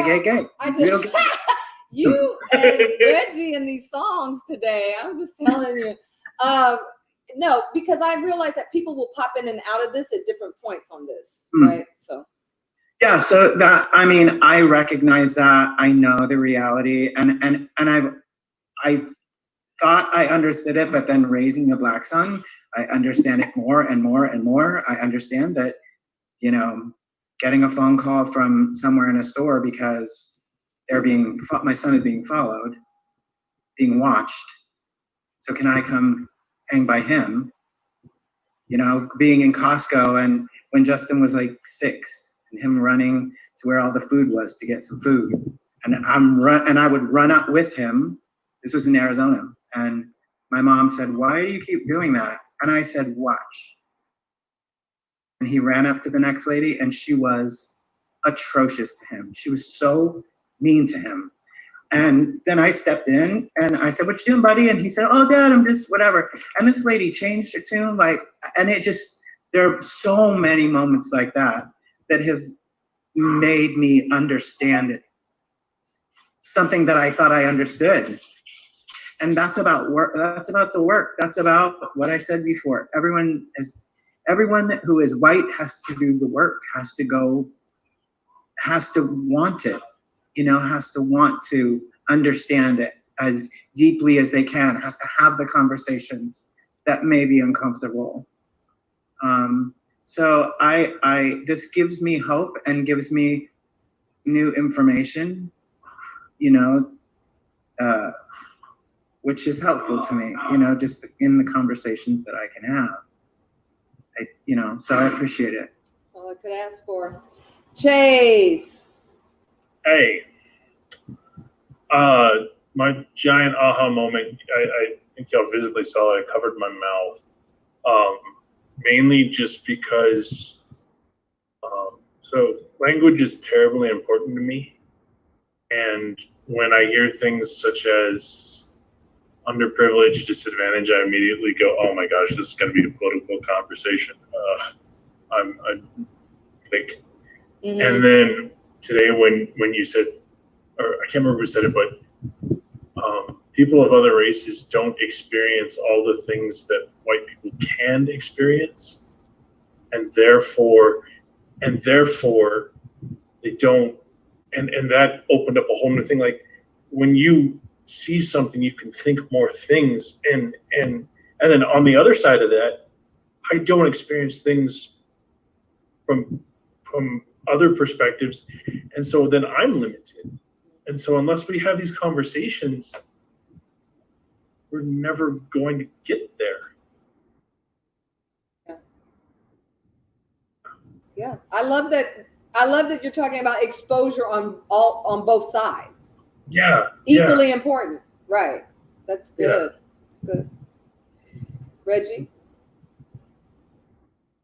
Well, I think for me, it's really just continuing different types of work I've been doing on myself for a while now. I think as a gay man and as a Black man, you're constantly battling internal narratives that were derived externally that, I'll speak in first person, that make me feel less than. So I know that my sexuality and my race have no bearing on me, on my character in terms of making me less than someone else in any kind of way. I know that intellectually, but I don't always own it and feel it in my person. I'm 54, so I feel it more now than I ever have in terms of being comfortable with myself. But it is still a constant battle. And when I was saying earlier about sort of being blackity black, I remember I grew up in Huntsville, and when I was in school, being preppy was the thing. And I remember when kids, as I got older, started wearing the pants below the butt and the big t-shirts, and I just thought this was, what are you doing? And you're a disgrace to the race. And I changed that thinking. When I see young Black men in particular on the streets today who don't necessarily follow the social code that was created by white people, and when they are actively in defiance of it, as long as it is not doing anything to hurt them, I support them. But what I do want to do with those young men when they do things that are hurtful to themselves and potentially to others, I just want to hug them, because that's how I feel, because I feel like they're acting out in ways that are accessible to them, because they don't have the tools, which you mentioned earlier. They don't have the tools to express themselves. Sometimes they don't even know why they're angry. And so the judgment, I live in Harlem, so the judgment against these young men is now gone. And I'm able to see myself in them and to understand that I would be there, but for the fact that I grew up in Huntsville to educated parents and yada, yada, yada, all the privilege that I had. So, so a lot of my work is also, in addition to working on myself and feeling better about myself, it's really not judging other people, and particularly not judging, quote unquote, my own people. Yeah. And I'm a really long way in that. But again, those are things that are derived externally too. People telling us, oh, these Black people are bad and these Black people are good. And there's so many examples in the media feeding us that, and there's less, and we're sort of kind of taught that the majority culture, we should all aspire to that. And I kind of got off that track, and I'm just sort of trying to listen to myself and be myself. Yes. That could go for a lot of different categories, not just Black and white things. Wade. So first, let me just commend everybody. I think great conversation. I appreciate the transparency. Tony, real quick, man, I appreciate.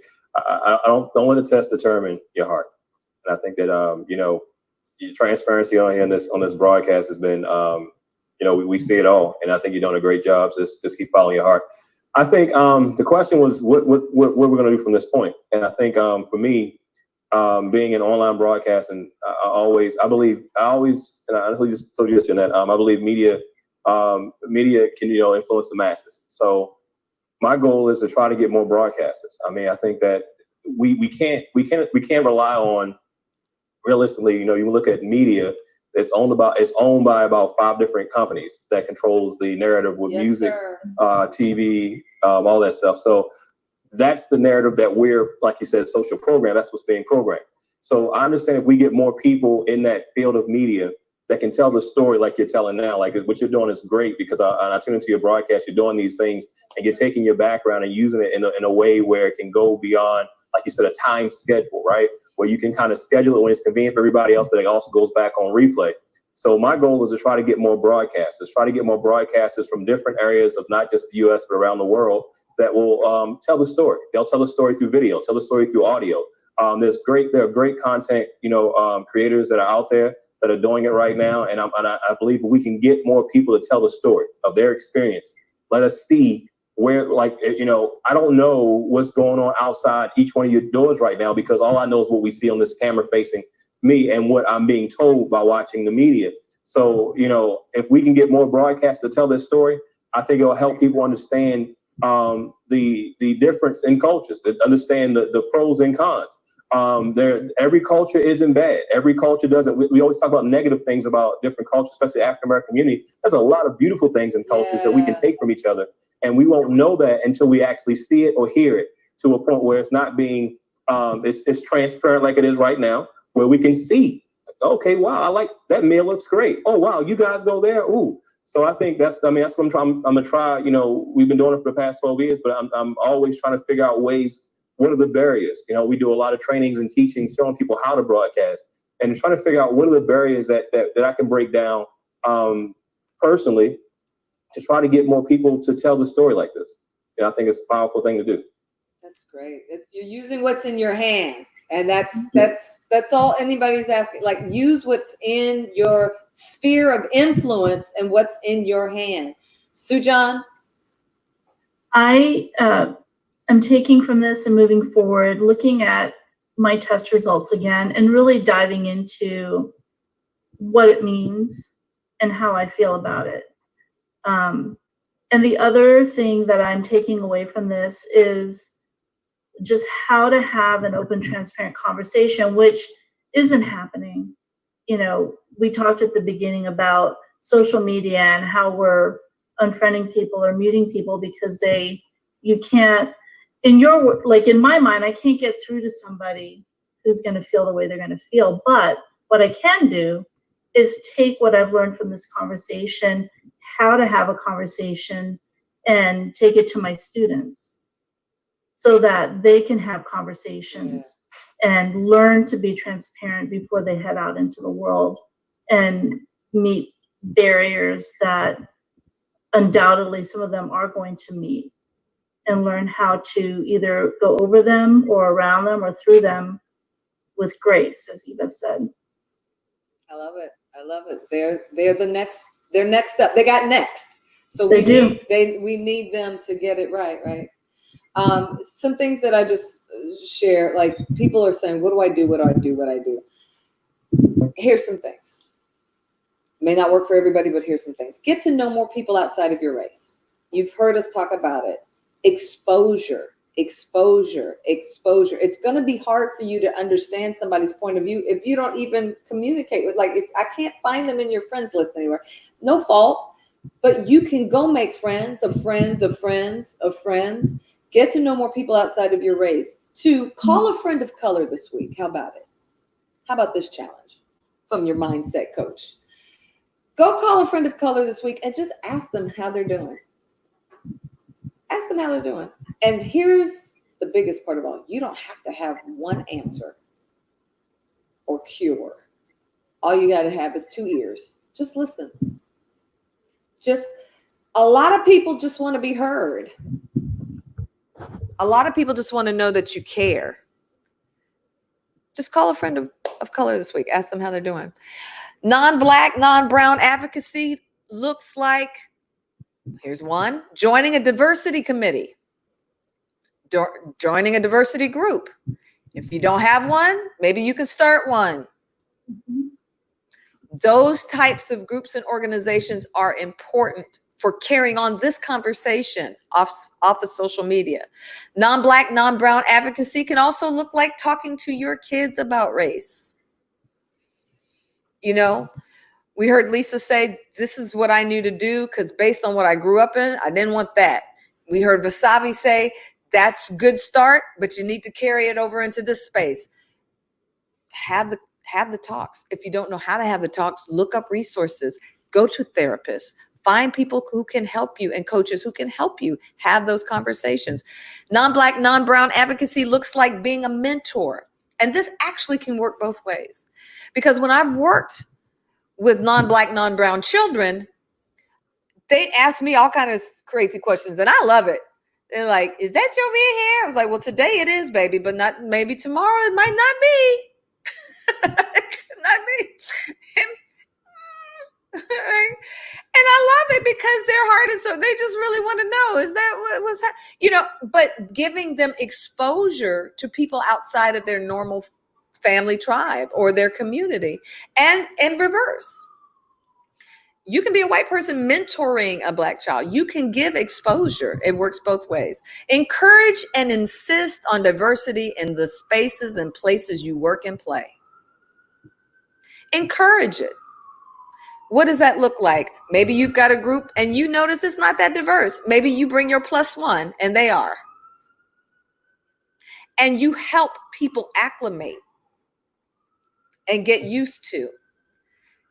And let me just tell you, if you ever show up in a group, again, the bridge builder, I've been the person who's the only one of me in a space, and I know what that feels like. And I'm thankful to those who dot connect and help me feel, you know, or welcome in the space. And I do the same in reverse. I'm going to be the person who makes you not feel like you're out here on a little raft by yourself, right? There's ways to do that. And then challenge your own stereotypical beliefs. I encourage you to take the tests. They're in the header. Take them. They each take about 10 minutes. And if you don't want to answer all the coronavirus questions, which I don't know about y'all, but I just skipped through. I was like, not answer. I already answered this once. I'm not doing this again. Yes, I hate it when people cough and don't cover their mouth. Like, you know, how many times can I answer that question? But if you just bypass that and just do the work, it'll take you about 7 to 10 minutes. And speak up publicly. That's how you show us it matters. That's all I got to say about that one. Ask questions. Ask questions. You heard Vasavi say it. If you're not sure, just ask questions. And ask people you know who aren't going to chew your head off. Start there. Because honestly, we just have work to do on all sides, y'all. When people come to you with questions, don't chew that. You should have been known that. You should have known this. You should have been this. It's too much, too little, too late. Look, whatever. They're asking questions. Can you help them get answers? That's what we need now, right? So that is my wrap up on that. And lastly, I just want to share this little picture and story with y'all. I found this picture. We were talking about it in another show I did. I'm going to see if you all can see. Are you all watching on Facebook? If you're all watching on Facebook, you'll be able to see it. I'll try to share it here, but I think I can't share and share, but we'll see. We'll see if it'll let me. Can y'all see it? I put it up on Zoom. Can y'all see it now? All right. Mm-hmm. This is Billy. Hey, Billy, if you're out there, I don't know your last name. You lived in Colorado Springs back in the 60s. When my father was in the military, we lived in Colorado Springs. And according to my mother, there's a story that I always tell, and I usually tell the story in relation to sticking up for myself or, you know, whatever you want to call it. But Billy and I were bestest of buddies. Like that was, and Mom says now she's illuminated with more details because we were the only kids on that block. So there you go. So Billy and I were besties, buddies, and we played all the time. And one day I came running in the house and I said, Mom, Dad, Billy hit me. And I was devastated because clearly, look at the picture, that's my butt. So I'm like, what is really going on? I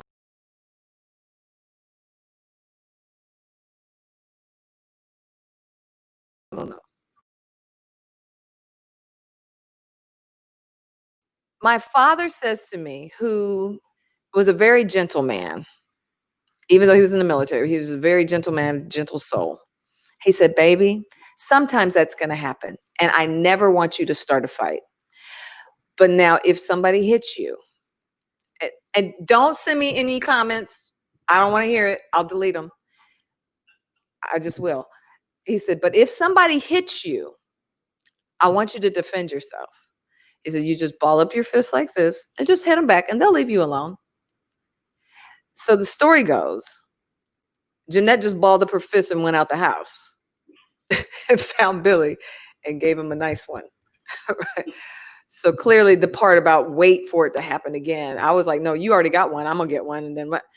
So we don't know if this picture was taken after or before that whole incident. But what my mom does tell me is that we remained good friends. And my parents and Billy's parents were really good friends. We were neighbors next door. Now, what does this mean to everything that's going on in the country? I'm not sure. But what I will tell you is this.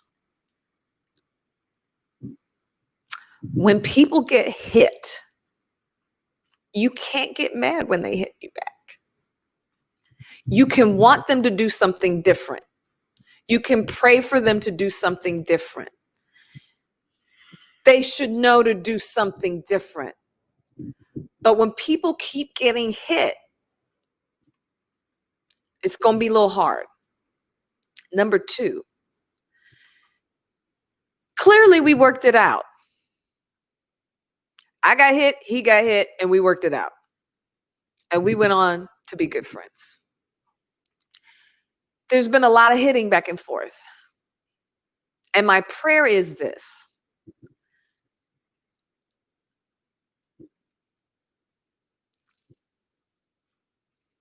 That we will take responsibility for our part. Number one. Number two, if you're taking responsibility for your part, your finger won't be going this way. Your finger will be going this way. And everybody else should be looking in here and taking, right? Number two, find safe spaces to rage, to be mad, to let it out, because everyone's feelings are valid. It's what you do with the feelings after that that becomes the thing. So we got to move up past our feelings. We got to have them. We got to honor them. And then we got to make good decisions. Vote. Vote. Vote. Not only vote, how about you become somebody in local, state, or federal level government? How about you be on advocacy teams? How about what can we do? Speak up. I know you might lose 50 Facebook friends, but will you sleep better at night? Will you sleep better at night? Because really at the end of the day, who I am can't just be about what my intention is. It's got to be about what I do, what I say, and how I execute. Day in and day out. And we're going to miss it. We're going to screw up. We're going to mess some stuff up. We're all going to do it. We're all going to make mistakes. We're not all going to get it right. But the self-correction part, we've got to have. And when I can self-correct, then I can talk to you. But until I'm willing to self-correct, so I hope that you have appreciated the time that these people have given 2.5 hours of their lives to sit on this and share very intimate stories, very transparent stories. I hope you'll take this as a tool, post it, repost it, share it, send it, because you're not going to just get this conversation every day. You're not going to get this conversation every day. And what I would love to do is give it a couple months and come back and let's talk again. Let's see where we are.